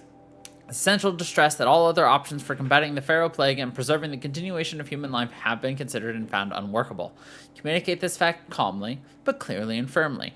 Familiarize yourself with data on the catastrophic environmental impacts of nuclear engagements versus the swarm, Addendum B1, and unfeasibility of maintaining life in orbit, lunar, or undersea structures, Addenda C1, C2, C3, so that you can counter candidates' objections in depth. If a candidate asks for time alone to review supplementary information, allow this without hesitation. Be sure to inform security personnel so the candidate can be monitored for attempts at self-harm. Candidates should only be cleared to proceed to presentation 2 if you believe their mental state is sufficiently stable. Note that real-time support will be available via your focus. Interesting. I just thought focus was the name they gave it, but I guess it wasn't actual. I guess it does say focus when it opens up, but alright, let's see the second presentation. CD02 data intact. Initiating playback. Elizabeth Sobek. You've heard the bad news, and it's all true. The Pharaoh Plague is devouring the biosphere. Life itself will cease to exist. But does that have to be the end? What if we could give life a future? What if we could build a kind of seed from which, on a dead planet, life could blossom anew? This is the aim, the hope, of Project Zero Dawn. To create a super-intelligent, fully automated terraforming system and bring life back from lifelessness. What would such a system require? At its core, it would need a true AI, fully capable of making the trillions of decisions necessary to reconstitute the biosphere. An immortal guardian, devoted to the reflourishing of life. We call it Gaia. Mother Nature as an AI. But that's just the core of the system. She will need to be surrounded and empowered by a comprehensive suite of subordinate functions. Think of them as extensions of Gaia's mind, each dedicated to a specific purpose. Now, these aren't AIs, but make no mistake, each presents an engineering challenge more profound than anything the human species has ever before attempted. Hardware that preserves and then gestates the billions of seeds and embryos from which life will be reborn. I was wrong. The construction of underground facilities to hold it all. And that's just the start. We don't have to build the entire system. The beauty of a fully automated terraforming system is that it can build itself. Now, over the days to come, you'll learn how all these functions, all these pieces that you'll be working on, fit together. How we'll race the clock to execute our harvest initiatives, write the software, build the tech and the facilities. How we'll lock it down and seal it up before the inevitable occurs. But even more important, you'll know how it doesn't end here. How Gaia will generate those deactivation codes General Harris talked about, and build the transmission arrays to broadcast them, shutting down the Pharaoh robots for good. How Gaia will not just build, but imagine any conceivable robot it needs to do its work across centuries. From detoxifying the Earth's ravaged atmosphere and poisoned seas, to the regreening of the Earth from cryopreserved seed stalks, to rewilding the Earth with animal life. And then, when all that is done, how a new generation of human beings, spawned at cradle facilities around the globe, will partake of Apollo, the vast archive of human knowledge and cultural achievement from which they will learn of us, our world. And most important, how not to repeat our mistakes. It's not an impossible dream. It is within our grasp if we work tirelessly and stop at nothing to achieve it. We can't stop life from ending. But if you will help me, help Gaia, we can give it a future. Join me and help make that future real.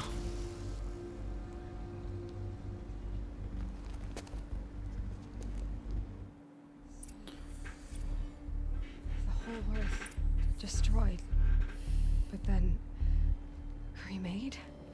Yes. By a machine. A machine of creation. Elizabeth did this. For life, for us.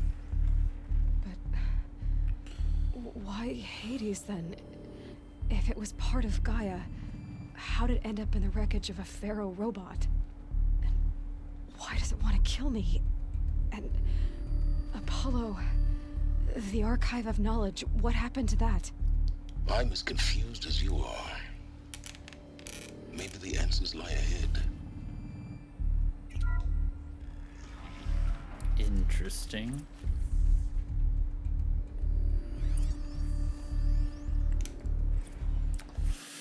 Make your selection. You are now in possession of information regarding the true nature and purpose of Project Zero Dawn, classified far beyond top secret. As such, we regret that you cannot be allowed to leave this facility. There are 3 options available to you at this point. Please consider each carefully. Participation. You will be assigned to a sub-project team based on your area of expertise. You should be aware that the way forward will be difficult and the project's outcome is uncertain. You'll be expected to work a minimum of 80 hours per week, and your communications with family members will be strictly limited and monitored in real time. Upon successful completion of the project, you and your immediate family, or two persons of your choosing, will be transferred to the Elysium sealed habitat to live out the remainder of your natural lives. Indefinite detention. Should you choose to decline participation in Project Zero Dawn, you will be confined indefinitely. You will be given 48 hours to reconsider, after which your decision to refuse participation will be considered irrevocable. Every reasonable effort will be made to make sure your term of confinement will be as comfortable as possible, but you'll be not permitted contact with the outside world, and death within 18 months due to the Pharaoh Plague is inevitable. When Zero Dawn facility is abandoned, detainees who wish not to opt for medical euthanasia will be released, or you can have medical euthanasia. The information you have just received understandably calls into question the purpose of continuing to live. If you would prefer to end your life at this point, pain-free medical euthanasia is available. A 48 waiting period is required, during which time you may instead opt for participation or confinement. Well.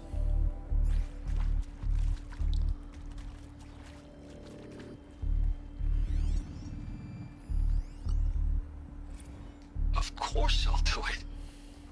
To be given the opportunity to rebuild what the damage that I don't feel worthy of it, but I will do it, absolutely. I want to stress that this was never about your culpability. It is to me. Dr. Sobek, Margot, they were smart to get out of Pharaoh when they did, but not one of us took it as a warning sign. It just told ourselves that we're cut out for the BTRI cabals. That's the better than rapid innovation. Better at competing, better than the next guy, a better killing machine. Isn't it just amazing how a century and a half of science fiction did nothing to swerve our species from the path of doom? I mean, I'm done with that life. I mean, I will work hard, twice as hard to earn this, for my family to have a place in Elysium. I never thought that there could be atonement. The guilt of somebody who created something. If you're still nauseous. No, the inhibitors have kicked in. I can't feel the back of my tongue. I wish I could tell you I'd believe in this, but the damage is too great, too extensive, too complete. With all respect to Dr. Sobek's work at Miriam, no. No, life doesn't always find a way to keep going. Sometimes it never comes back. Like Syzygy East. Like the Congo. Like Timo. Like us. That's our reward? A buried city full of terminal patients waiting out the clock? You'd grow old together, with your loved ones, in safety. I don't have loved ones. I suppose I could start a family? I'm afraid not. All inhabitants of Elysium will be medically sterilized. A habitat capable of sustaining a starting base of 2,000 individuals for up to 100 years is a huge challenge, Dr. Alpert. If the population grows instead of diminishes, everyone will be dead inside 30 years. I knew it.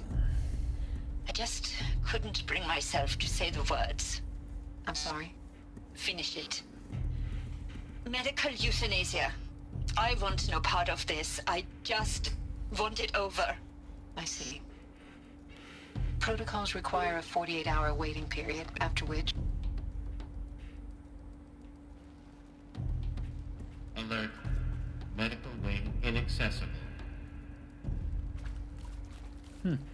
Interesting. Inaccessible, eh? Well, I certainly accessed it. Interesting.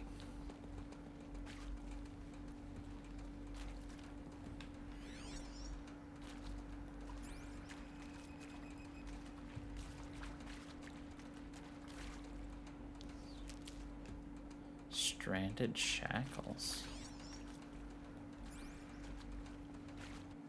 That's a new item. I'm sure it's just junk to sell.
Weird.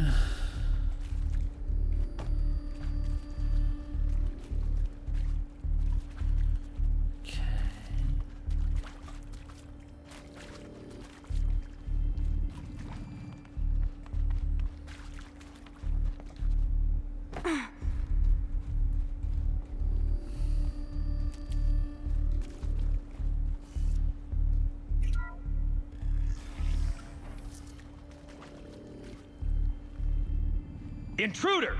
Get her! Bad day for one of us. Whatever you do, don't die now.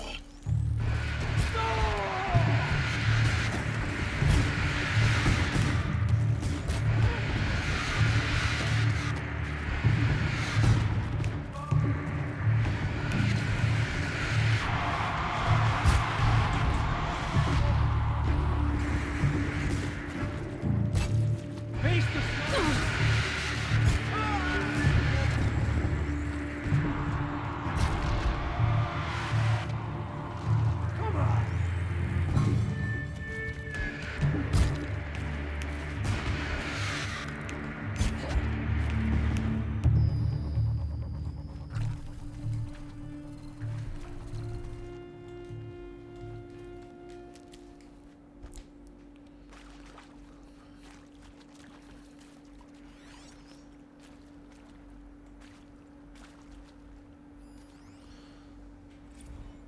I hashed it out with them, what the point of Artemis was. I made it clear I wasn't on board for a global zoo. We haven't exactly proved ourselves to be great custodians in the past few thousand years. So the idea of a reconstituted biosphere, well, it's horrifying, isn't it? A complete horror show. We have no right to take a best guess at this stuff. But the alternative? Nothingness. For there to have been all this, and then nothing. And with Charles Ronson running the show, I respect him. He's got a passion to him. He's hot-blooded. So I said I'll do it. I'll put my all into this, literally. When the project is done, I'll take the medical option, thank you. Counselor said I might change my mind. I told him that he didn't know me very well then. For life's sake, I'll do the dirty work. But I want no part of this pathetic, attenuated future on offer. I'm an outdoors man. Never did like the feel of solid-state lighting on my skin. And a wee bit of a claustrophobe anyway. I too would most likely take a medical way out after this. Zero Dawn. It is art, in a way. An expression on the grandest scale. But there is so much unfairness. Why was I chosen? Was it decided by committee? By algorithm? My family will be saved because I happen to graduate in art history? Is this right? Dr. Sauvé? Christina Sauvé? Yes. I met a man, another historian. His fields are Bauhaus and the New Materialists. But he once attended one of my talks. Another unfair chance. Of all the many people in that auditorium, that we should both be here now. And yet, I feel more accepting of my fate. No, it is not fair. Not at all. But for the sake of my family, for the sake of art. Art is alive. It must be able to speak from beyond history and echo in the future, not perish into oblivion. This opportunity, I must do this. Just got a point. Now, those lame FBI black hats at Mockingbird back in the day, I enjoyed schooling them. But maybe I went in too hard on this poor counselor. Oops. Damn it. Now, those lame FBI black hats at Mockingbird back in the day, I'll take my hands off the controller this time. I enjoyed schooling them. But maybe I went in too hard on this poor counselor. She was cute, and just going down a checklist after all. Couldn't expect her to see how ridiculous Zero D's ambitions are. God's own budget thrown at a kid playing with a hologram sculptor? Palms up, honey. I'm just calling it like it is. Hey, look, Mom, I'm making nature. Now, if nature is so important, why not let nature take its course? distinction? That's natural. Zero Dawn, and no ma'am, that ain't. Heck, it's so unnatural to be called an abomination back home, and you know it. That's why you're hiding it. Meanwhile, my little honey of a counselor, she's munching the inside of her cheek. Bad habit. She chewed one of her nails, too, just one. Not your day, was it, little sweet pea? Saw her quota slipping away. Said, I assume you intend to decline the assignment, Mr. Tate. You kidding me? 18 months hard labor in exchange for 30 years lounging around Elysium watching porn? Sign me up. Sign me up. Power's down. Is there another route? I've done this before. Just need my focus.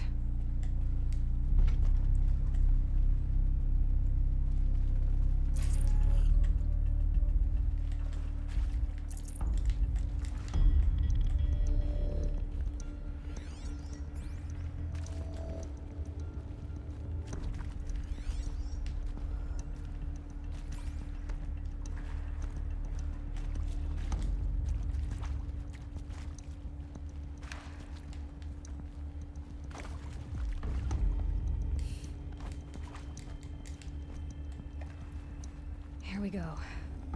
Another one of these. Need to find the right configuration.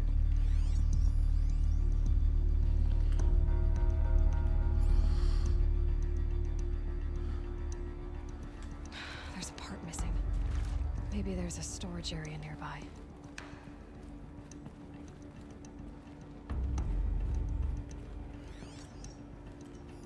Hey, I'm done with Brett's incompetence, okay? Somehow, he managed to install an H-emitter node backwards. Everything's in reverse. I don't get paid to clean up Brett's messes. If you want it fixed, send him up to storage for a new emitter, not me. Parker out.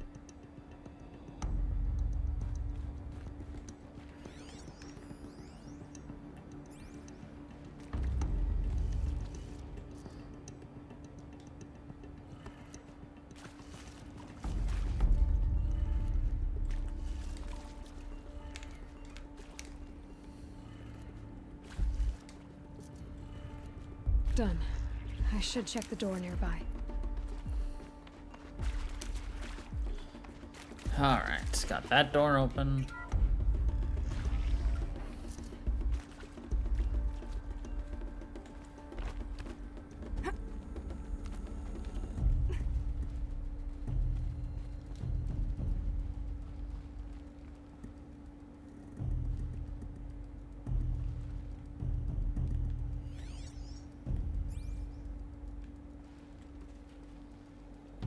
Found one. Looks intact.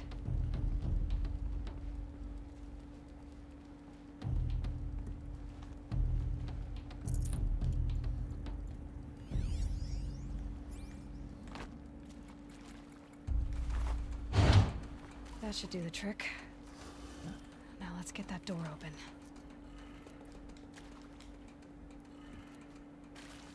Now, if you're paying attention, they mentioned that that got installed upside down. So just take a look at the instructions and then do the opposite.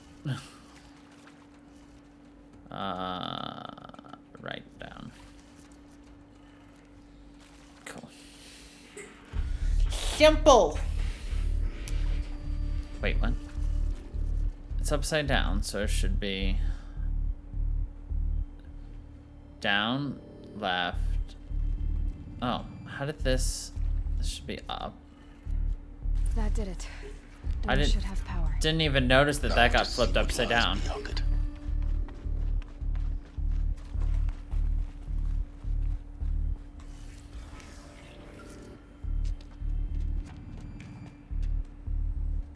Eclipse. They're here. Avoid contact. Lines look good. Gaia. It's up there. Second floor. Can you reach it? So much for avoiding contact.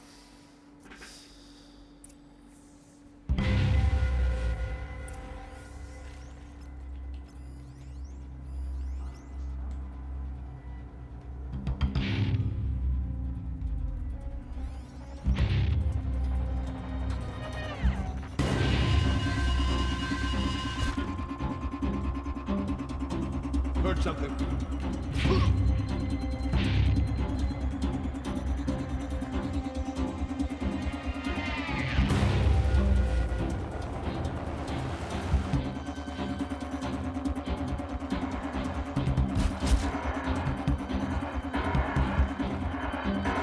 That's some intense music for 3-on-1.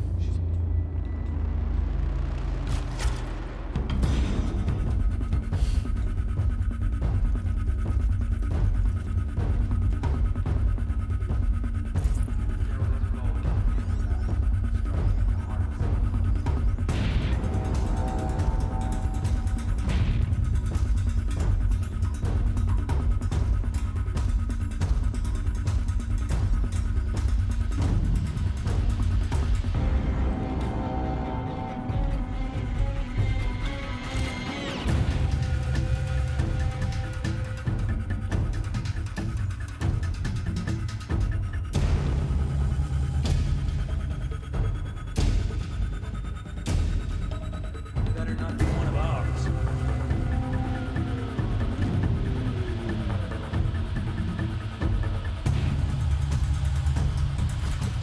Got him. Let's go.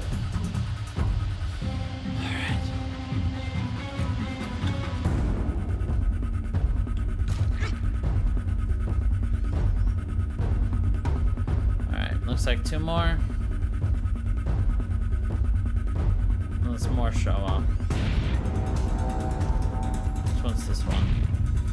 Punisher.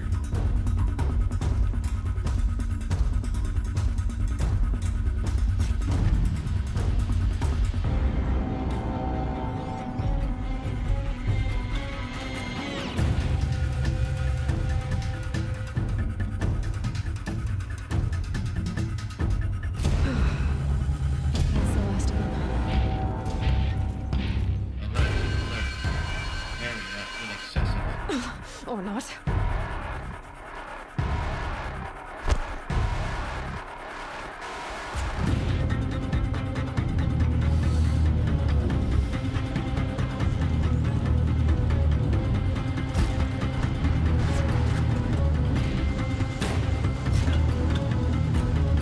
Get out of the way!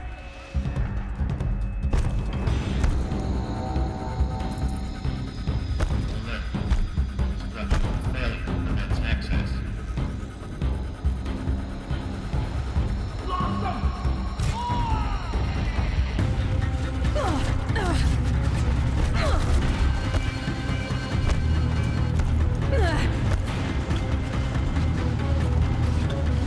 A gift from the shadow.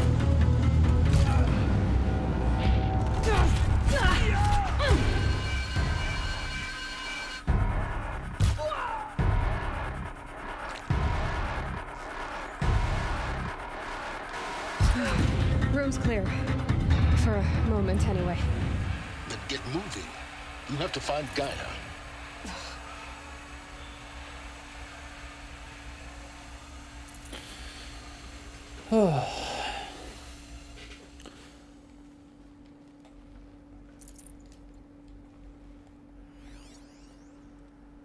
Bunker door, bunker door, bunker door. Luck's with me.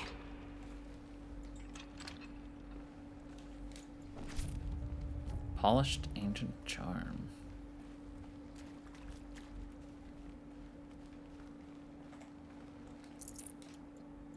There we go.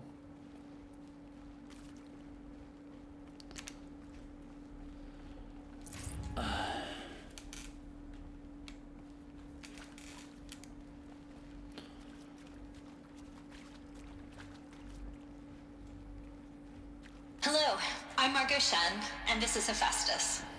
As the name might tip you off, this is going to be the subordinate function that Gaia will use to make lots and lots of robots. Her personal forge. Except, it's not that simple. So you probably noticed that only about a third of you are robotics engineers. The rest, experts in machine cognition, virtual heuristics, that stuff.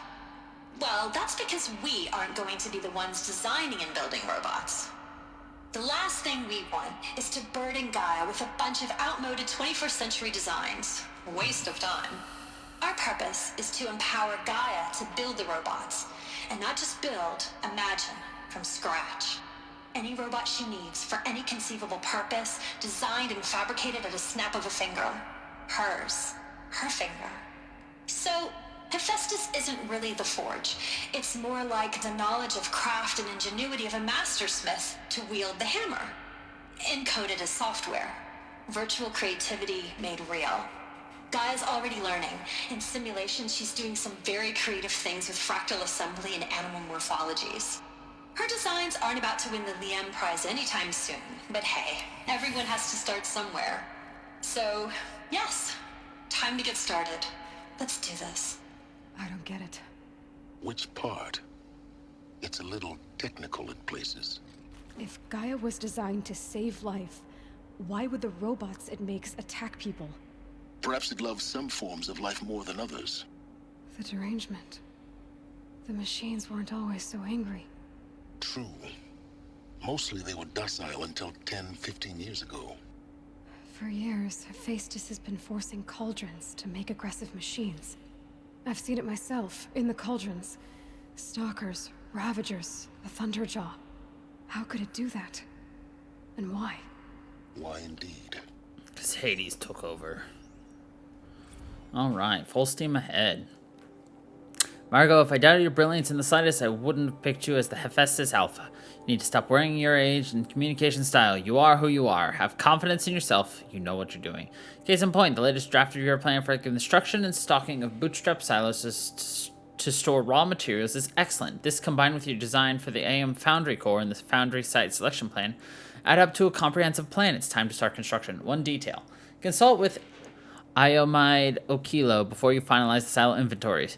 Hephaestus' first task will be to fabricate the robots that will construct the waveform broadcast towers Minerva will use to transmit the deactivation codes. Any exotic materials needed for the towers should be accounted for in the inventory plan. Yeah. Interesting. Okay. That, of course, is already activated. Screw it. We don't need a thingy. Does this do anything else or repeat the same message? Hello, I'm Margot Shen, and this is Hephaestus. As the name might tip you off, this is going to be the subordinate function that Gaia will use to make lots and lots of robots.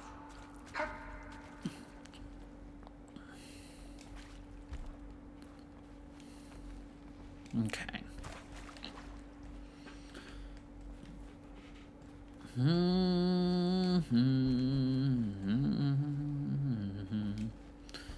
Do.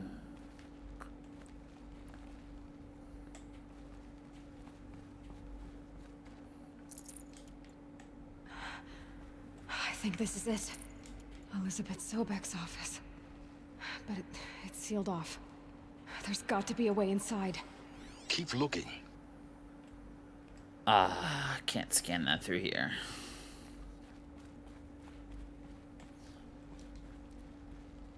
More Eclipse. Careful now.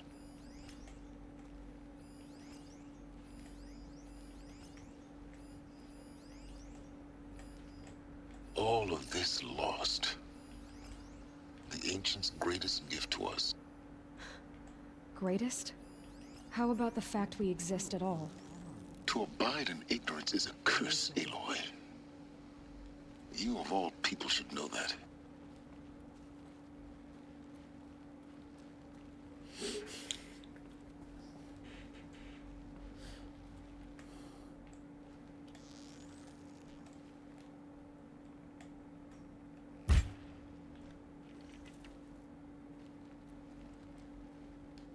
Well, that's poppycock.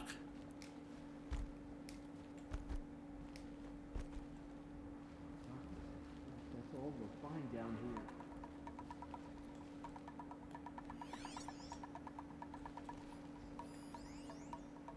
here. Apollo Archive.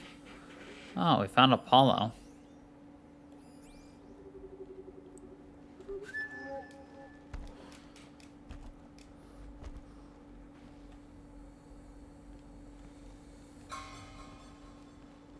Welcome to Apollo.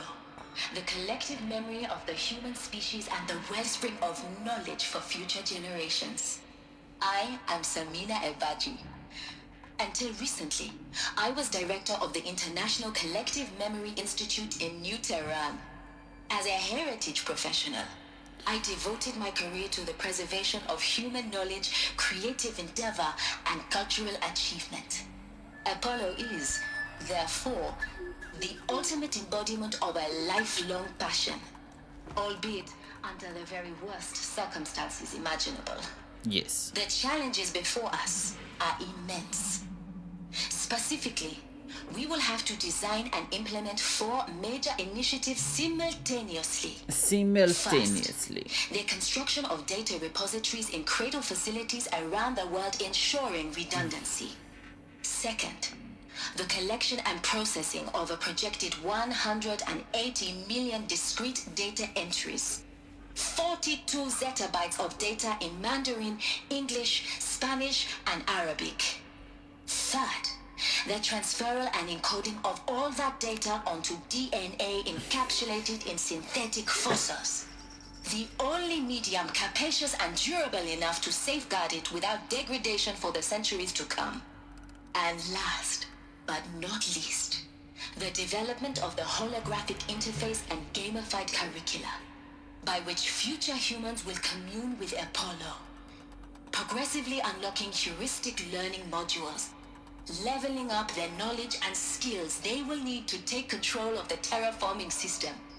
That is the future towards which all of our efforts will be directed.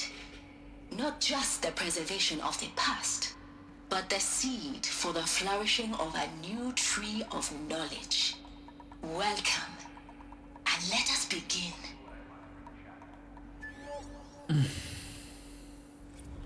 Encapsulated DNA. And the winner is Encapsulated DNA. Over the past 10 days, I performed an exhaustive review of data storage solutions, magnetic, optical, quantum, even that eternity tech that Faz was shilling a year or so ago. But every solution has one or more fatal shortcomings. Too heavy to transport, too massive to install in the allotted space, too power intensive over these centuries, too prone to failures past 300 to 400 years, etc. Encapsulated DNA will easily hold 40 plus zettabytes we are projecting for Apollo. There are still many details to finalize, of course. Start with we need to select the inert material in which we'll embed the molecules already, testing 16 candidate materials, as well as design and fabricate the power systems and sealed reliquaries that will keep the DNA at negative 18 degrees Celsius for 1,000 years.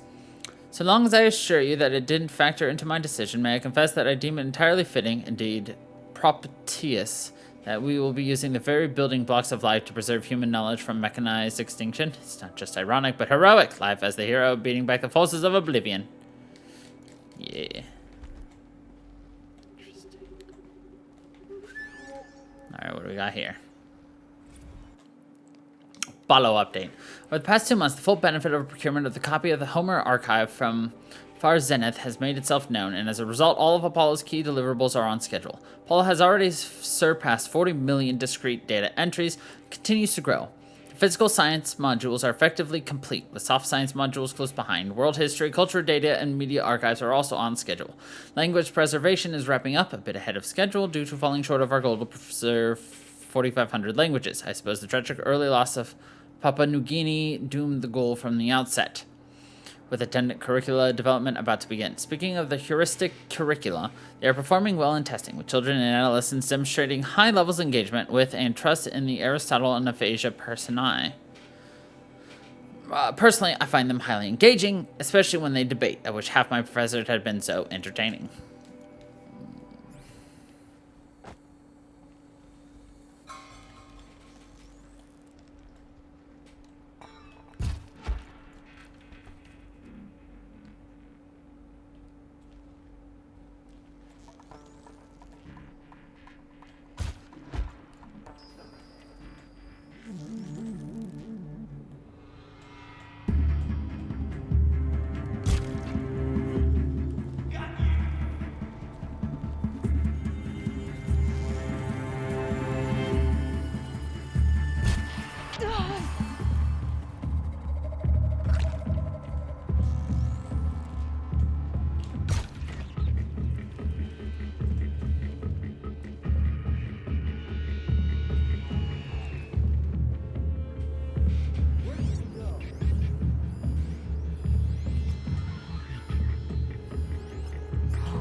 of them. Alone once more. In what should have been a cave of wonders.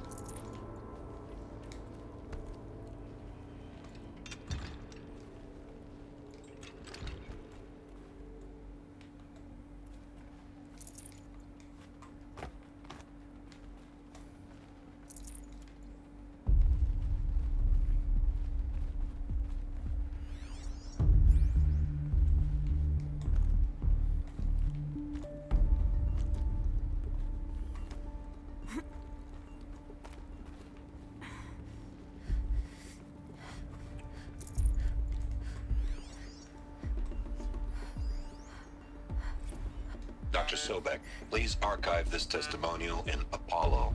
Cross-reference to all mentions of my name and Operation Enduring Victory. My name is General Aaron Harris. From 2060 to 2066, I served as the chairman of the Joint Chiefs of Staff, the highest-ranked officer of the United States Armed Forces. The tenure of my command included strategic planning and oversight of Operation Enduring Victory, a falsehood perpetrated on the civilian populations of the United States and other nations during the last 14 months of life on this planet. Before the Pharaoh Plague, I did my job and did it well. I was bold and decisive, crafty in political maneuvers. It wasn't an accident that I rose to my position and became the commander of the largest mechanized force ever assembled. But to what end? My only lasting achievement was the extinction of life on Earth. And my one redeeming act, if any, was to delay that extinction by days or weeks, by throwing more death at it. It is my hope that there will be no need for men like me in the world to come. If you are one of the people of that future world listening to this message, please know that I am sorry and that I wish you well. Sincerely, Aaron Harris.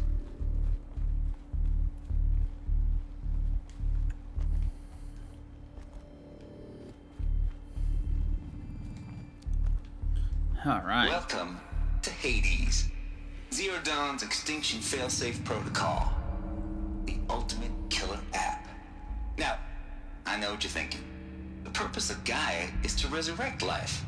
So why give her a subordinate function, only purpose of which is to wipe out life all over again? I mean, what?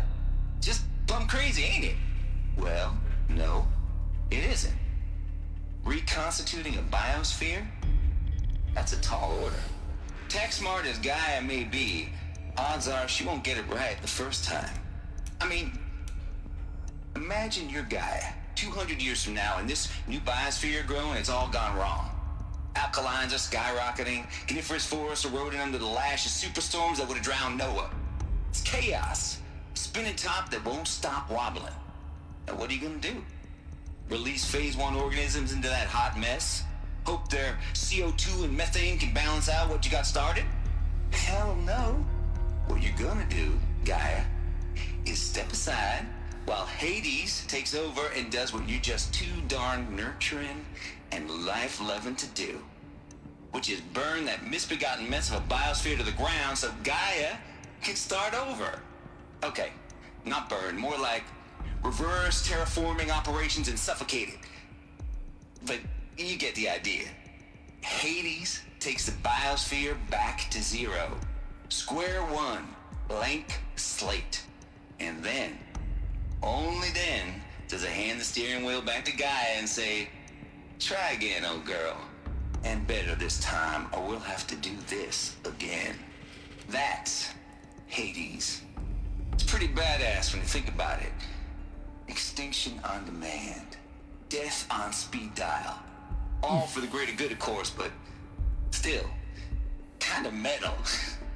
So welcome to Hades. Welcome to the void. Okay, so if that's the original purpose of Hades, why does it want me extinct? We need more data. And how does it end up in the wreckage of a Pharaoh Titan, getting worshipped by the Eclipse like some kind of god? I'm learning as you are, Aloy. Keep searching. I'm learning as you are. Noise complaints. Color me confounded, Lizzie. Bashcore? Anyone who says the old TT codes to Bashcore is straight up lying, and you know it, old Trav. Don't have no truck with commercialized razzle-dazzle. Nah. Heck, I'd rather guzzle a liter of Citarum would run off than listen to Grace swarm for 30 seconds. And to God and swear on my mama's grave, and she was religious. Nah, they ain't Bashcore blasting in the Hades lab, shaking the walls, rotting folks' teeth. It's death metal, girl. Classical music, 80s and 90s mostly. Got me some Dutch deathcore, some Japanese gore grind, some Swedish cannibal theme stuff too. Stop by if you want to listen, or heck, just come within 50 meters of the lab. Ain't no Bashcore, you'll see. Or hear, rather. And the screech that rends the air and feel. And the throbbing pulse of the floor and walls and ceiling swelling you up. Was Jonah trapped in the gullet of gothic deathfish? Hallelujah. And for those requests to turn it down, no can do, Lizzie. This is how I code. Turn down my death metal. Might as well give up stimulants, chocolate malts, and industrial accident vids. Last I heard, we were supposed to be coding Hades down here. And am I really supposed to code an Extinction Protocol without death metal to inspire me? Nah, I don't think so. Nah. Alright. Take here, just popped 3 blues, but I earned it. Finally figured out a Goldilocks solution to Gaia's rather extreme execution authority. If that ain't worth 10 to 12 hours of dream time, what is? Before this, every usurpation protocol I designed failed in simulation because it was either too hard or too soft. Too hard and it degraded the Gaia core. Sure, pried her figurative fingers off the figurative driving wheel so Hades could take control, but by breaking her fingers, sometimes her arms too.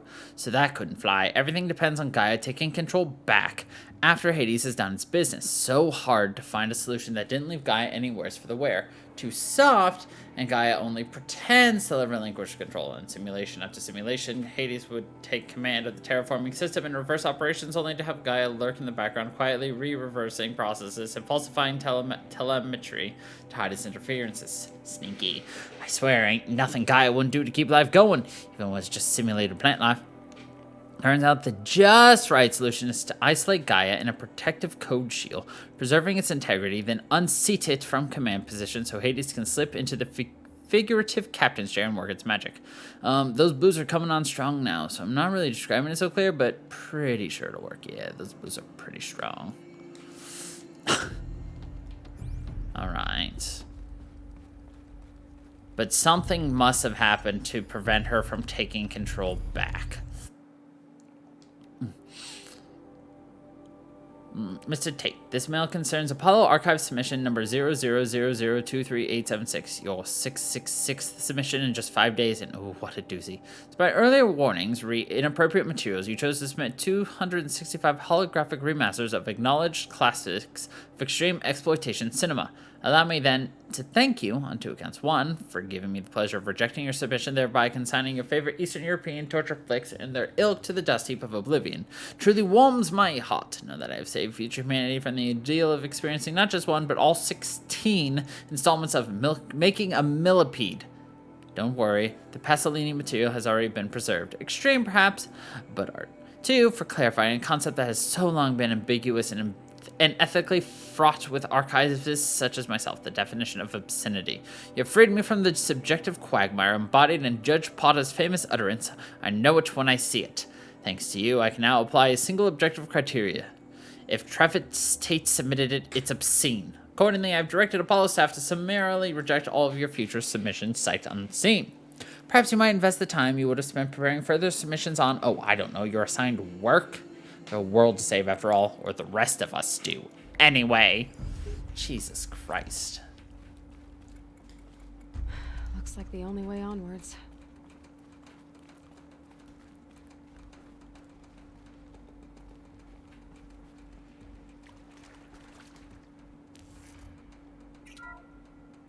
Welcome to Eleuthia, the crown and king of Gaia's subordinate functions. Eleuthia. For it is by Eleuthia that the human race will continue to exist.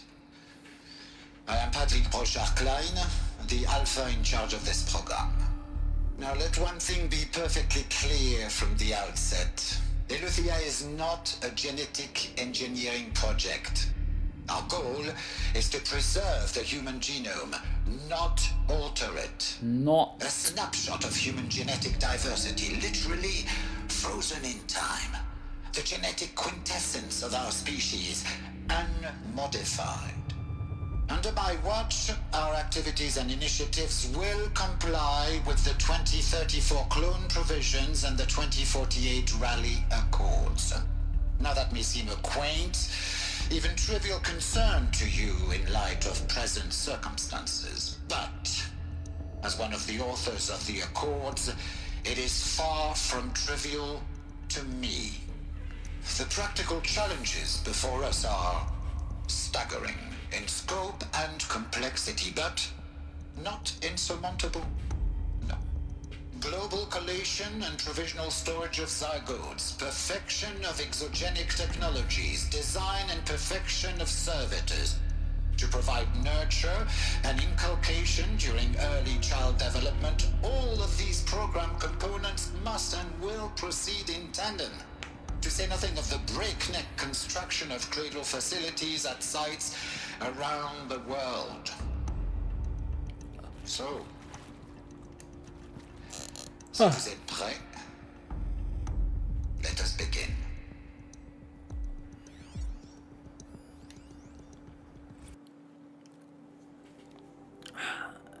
The ectogenic chambers arrived 2 days ago. I spent the last 36 hours examining them and poring over technical documentation.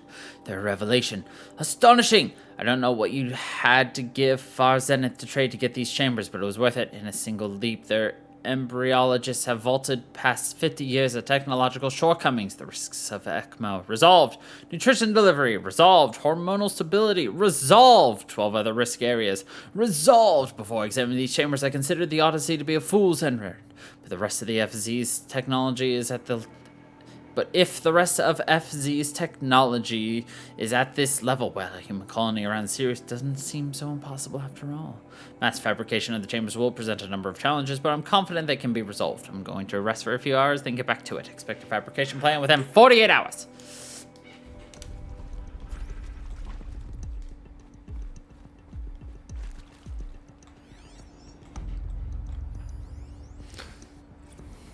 All right. Cradle Servitor Personae. Development of the artificial personae for Cradle Servitors, Nurturer, Disciplinarian, Healer continues at a good pace. We are targeting Turing Point 4 for these contracts that should allow low-grade empathy and limited improvisation without undermining adherence to codified behavior sets. Seamless-driven switching of personae, however, is proving to be a greater software challenge than anticipated, especially concerning our entrenched feedback loops between the disciplinary and healer personae. I have also attached the reports from an incident where the servitor running the mother personae intervened on a disciplinary servitor's behavior. A parental argument, if you will, amusing at first glance perhaps, but deeply concerning. I have attached a comprehensive plan for correcting these interactive protocol shortcomings. Makes sense. You've got the nurturing side that doesn't want to see the child be upset or whatever, but then you've got the disciplinary who's like, well, the child needs to be blah. Cradle sealed. Eleuthia 01 was successfully sealed before the swarm advancing across Xinjiang province could detect it. Ping back from crucial systems is good for a mating voyage a success. Regards my disputes with the betas over zygote selection, of course I understand we have limited overhead to run simulations of gene flow in our future humans, but we can all agree there is a margin for refinement in future cradle populations. In addition to personally overseeing completion of the Eleuthia 2 site inside Mount Namuli, I will formulate and propose a modified zygote selection plan within the week. Interesting.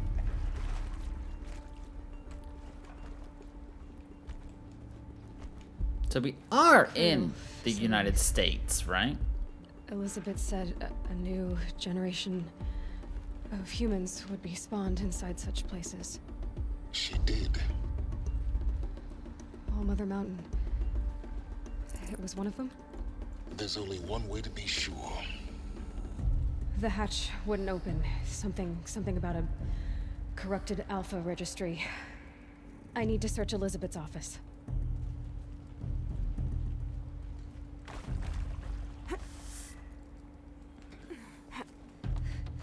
Yep. And yep. And yep.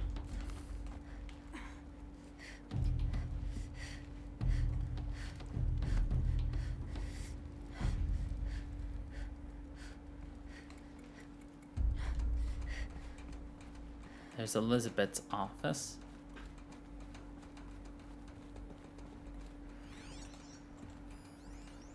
Pure logic won't cut it, Ted. To pull this off, Gaia's going to need to have some skin in the game. It has to care. What if it runs amok? Have we learned nothing from our mistakes? Your mistakes, I think you mean? All I'm saying is give it a kill switch. She was just born, Ted. I'm not gonna put a gun to her head while she's still in the cradle. You talk like it's a child. What if it becomes a monster? Elizabeth, may I speak outside protocol? Of course, Gaia, go on. I'm sorry to contradict you, but Mr. Farrow's argument is sound. At this point, the development of my psyche is not entirely predictable. To ensure preservation of life, a hardwired override is, I believe, a necessary safeguard. There. Satisfied, Ted? Jeez, Liz, just do what it says. Jeez.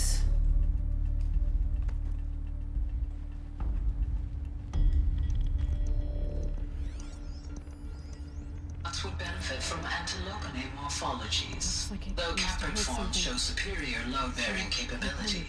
You're a quick study, Gaia. Dr. Sobek, as I have conducted this comparative analysis of mammalian morphologies, I've gathered extensive data on the quaternary extinction event.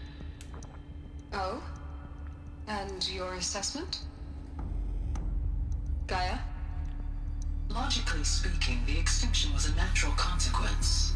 And yet, I find the loss of megafaunal species unaccountably sad.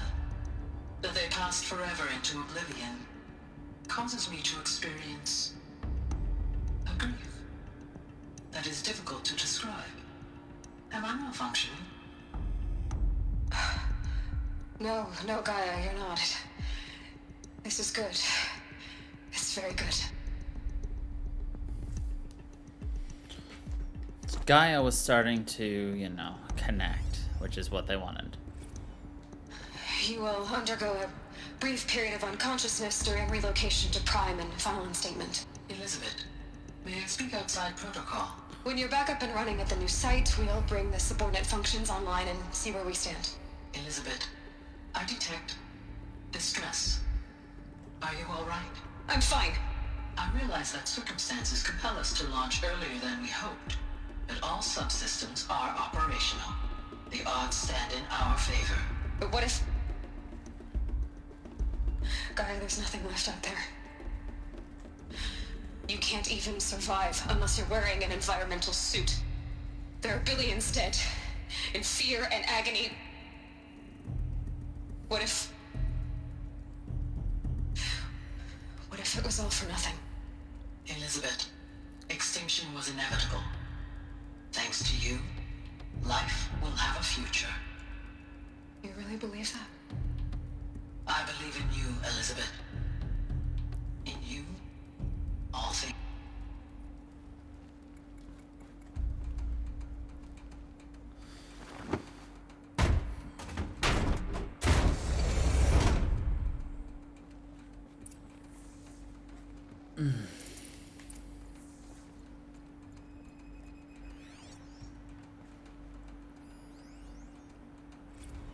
Odyssey has failed.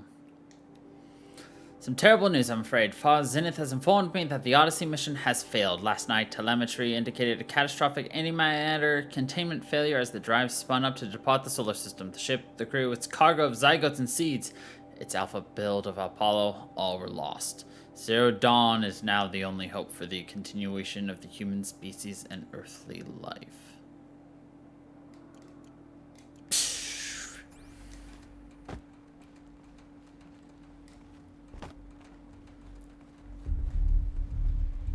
Alright, this is it. The Alpha Registry master file. Intact? Yeah. No signs of corruption. Then what are you waiting for? Copy the file. With this, I can restore the registry at the hatch inside Allmother. Open it. Go inside. And grasp the secrets within. Where I was born. Maybe who gave birth to me. Who? Are you really so naive? There will be no who waiting for you there, Aloy. Whatever birthed you into the world was a what, not a who. You bastard. Oh no, I had a legitimate birth. It's you, Aloy, who are the creation of a machine. But what kind of machine and why? Why were you created? To stop Hades. Eclipse. You need to get out of there. What you found is too valuable. You're too valuable.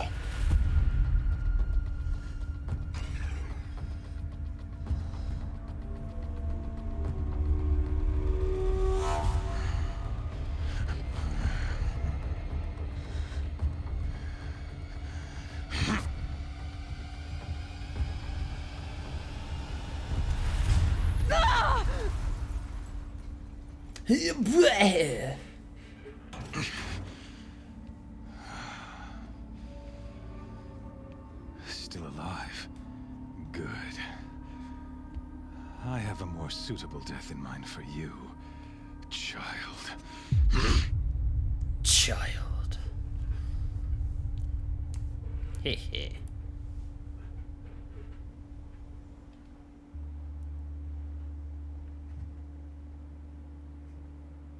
My entire life, I've always known one thing with prophetic certainty.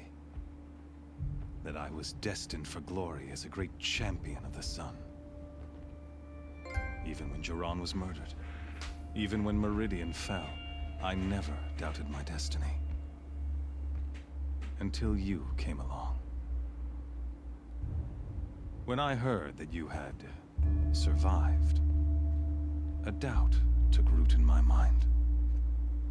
As sure as the sun rises and falls each day, those I am bade to kill die. And yet I failed. How? Why? With each dig site you attacked, each loyal soldier you killed, this pestering doubt grew. It grew when High Priest Bahavas went missing. And when the true Sun King Itamen was snatched away. It not only grew, but multiplied. I kept thinking of the moment my knife pierced your throat. One twist, a simple tug of the blade, and you would have bled out. In slaughter, I am a practiced hand. So why hesitate? Why fail my destined purpose? See that scar on your cheek? You didn't get to finish. Yes, I remember. He fought well. For a savage. His name was Rost, and he was a better man than you could ever hope to be. The better man is the one who doesn't end up with his guts steaming on the ground. No, it wasn't him. I could have finished you before he attacked. But I didn't. This failing troubled my thoughts. Haunted every step. It was only when I captured you, down in that place, that I finally glimpsed the sun's design etched at length across the course of events. You were meant to survive that day on the mountain. Meant to interfere at dig sites and kill my men. Meant to eliminate High Priest Bahavas. Meant to snatch Itamen away. Conversely, I was meant to capture you. Hi. Here. Hi. So that you might die as a sacrificial offering to the sun. Everything as it was meant to be. Predestined and preordained.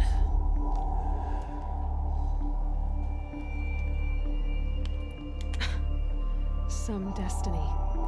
You're following orders, not some grand cosmic design.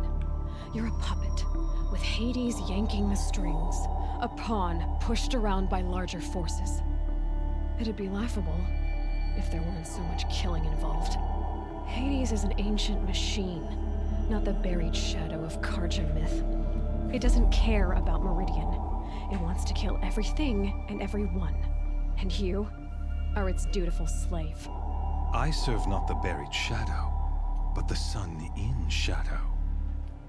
All halves of nature joined to one cause, Shadow to sun, dark to light. Dark to Do you really not hear how ridiculous that sounds? You've gone from serving an insane homicidal Sun King to an insane homicidal machine. You're moving down in the world, not up. I'll remember those words as I watch your corpse burn. Whatever's left of it. You fail to grasp the point. As surely as you've been conquered, so has all doubt. And with certainty of belief comes unstoppable force. Then open this cage and put your faith to the test. See if things work out like you expect. The circle has closed. Every element is in its proper place, exactly where it belongs. He's got a necklace of The errant beast, sniper now caged, bullets. will serve her true purpose. A sacrificial animal.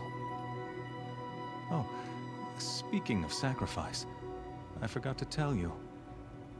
After you crashed the Eclipse network, I sent messengers into the east to rally the forces there and mount an invasion of the sacred land. I ordered every Nora killed. I was hoping to catch you there, but alas, it all seems to have been unnecessary. Why butcher dozens of innocents for no gain? It's a waste of effort. You're right. I won't even be there to enjoy it. In any case, I couldn't recall the order even if I wished to. Thanks to your destruction of the network, communication over distances is impossible. You not only doomed yourself, but an entire tribe. Do we not see the scorching judgment of the sun in these events? Your focus, such a powerful device, isn't it? And yet, so fragile.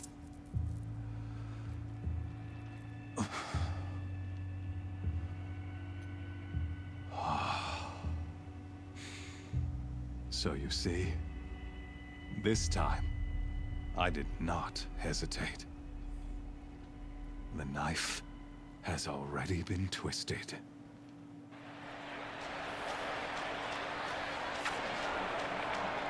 The knife has already been twisted.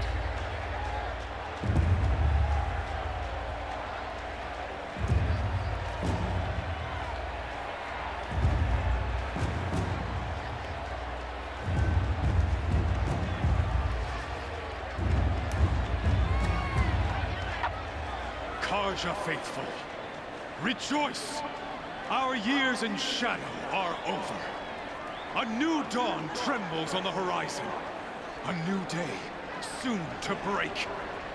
And when it does, the false Sun King will be dead, and Holy Meridian ours once more. In this, I have become an instrument of prophecy. All halves of nature join to one cause. Shadow to sun, light to dark, night to day. Behold!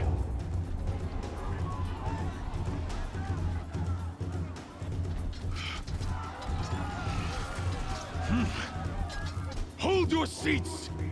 Can you not see the proof of the sun's blessing before your eyes? How else could shadows such as these prowl in broad light of day? Were they not approved by the sun and joined to our cause? Many years ago, to consecrate this great ring, the Radiant Turan ordered many faithless, crushed beneath the hooves of the behemoth. Mighty is the behemoth in the eye of the sun, but it is mightier still, infused with the power of shadow. Let this one, who schemed and slithered, be the first to die. Let her be the first of thousands!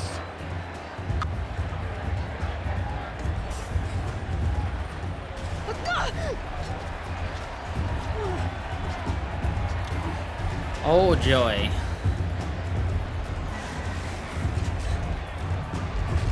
Now we gotta figure out how to survive.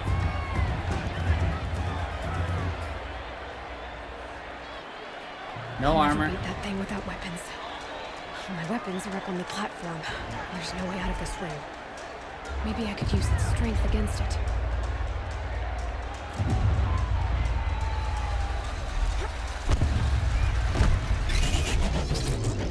Gotta get out of the way.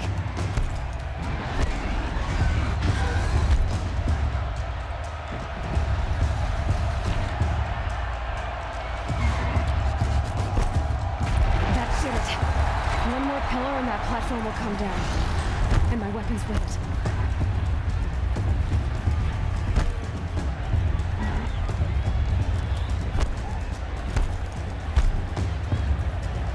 He's charging.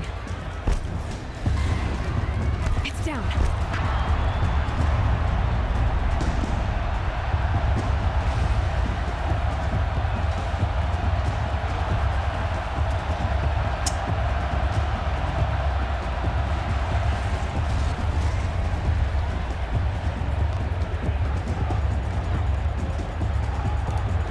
Now we gotta take out a behemoth.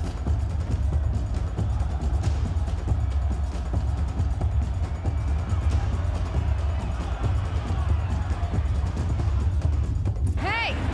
Guess who got her weapons back? Now you're just a big dumb target. Come and get it!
On the sides of its head. They've got something to do with its lift attacks.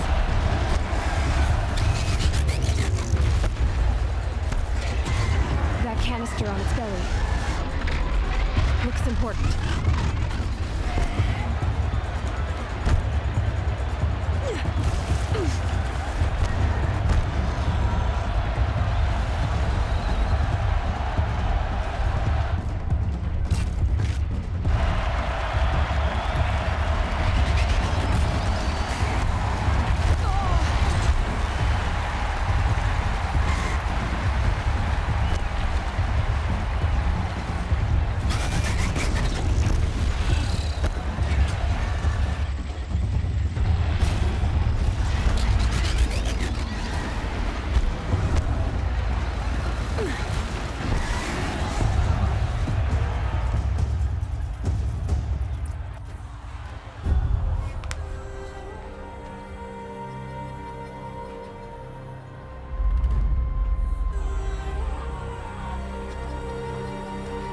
Silence!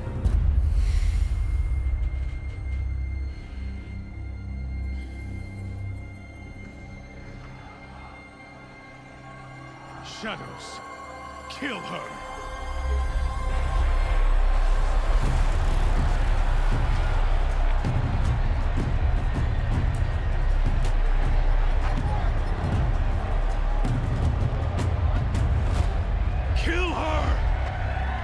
Why leave it to them! Come get me yourself!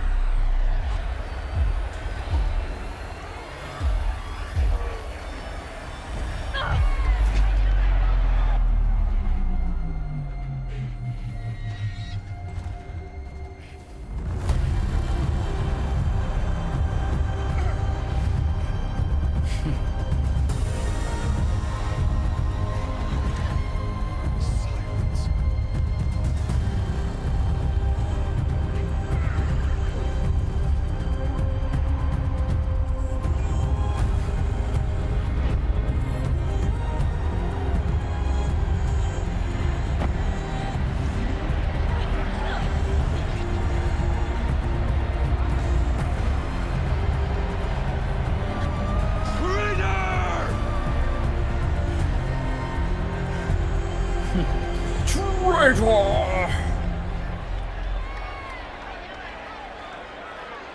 Nice. Easy. No problem. And now we gotta meet Silence.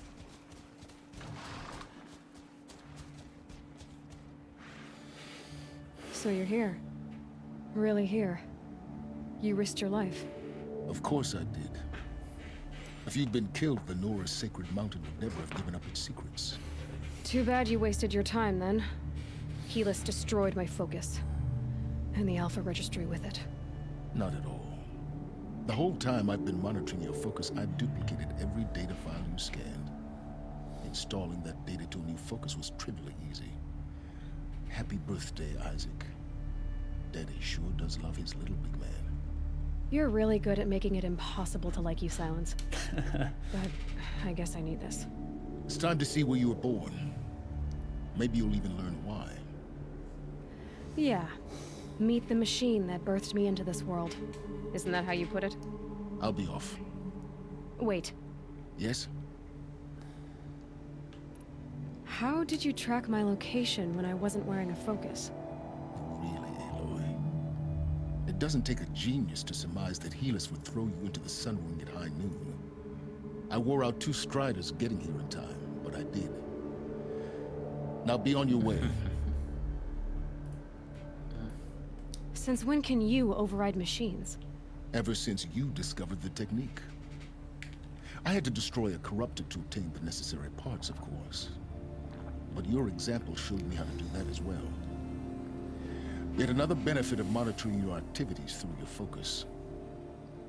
Truth be told, the underlying logic of the technique isn't so different from rites practiced by Banuk shamans. Though, of course, far more advanced. Great. You're welcome, I guess. You're welcome, I guess. Helis recognized you back in the Sun Ring. You told me that you'd assisted the Eclipse. Not that you knew the man who killed my... who almost killed me. So now you know. The man is a serious threat. So let's do all we can to make sure that he and Hades don't succeed. Right. I'll be on my way. To make matters worse, Helis ordered an Eclipse detachment to attack the Nora Sacred Land. The tribe's already weak. They won't stand a chance. You should come with me. Well, absolutely not. I have preparations to make elsewhere. What kind of... Why do I bother asking? You're not gonna tell me. When the time is right, I'll be in touch. I'll contact you later. In the meantime, should you need to return to Shadow Karja territory, I brought armor to conceal your identity. You think of everything, don't you?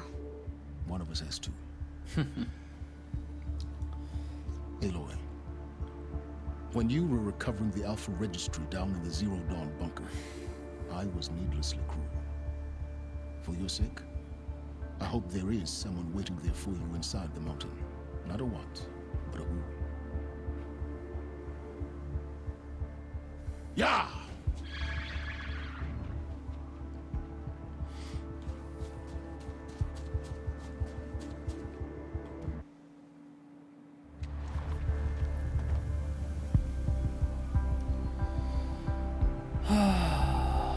Wow. That was definitely something.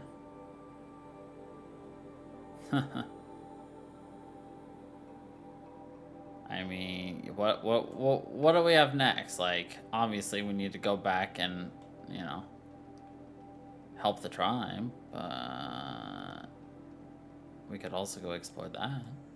So we'll go here and leave it off for today.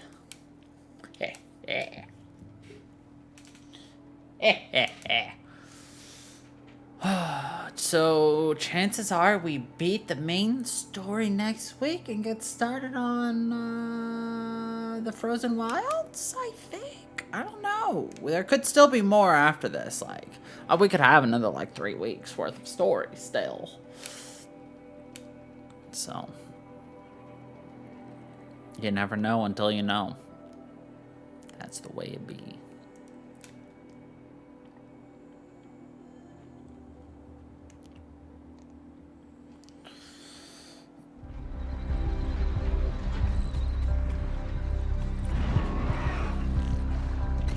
Always watching. What the hell? What? No way. Jesus.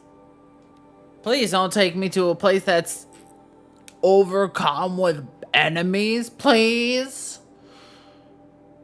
I just want to save.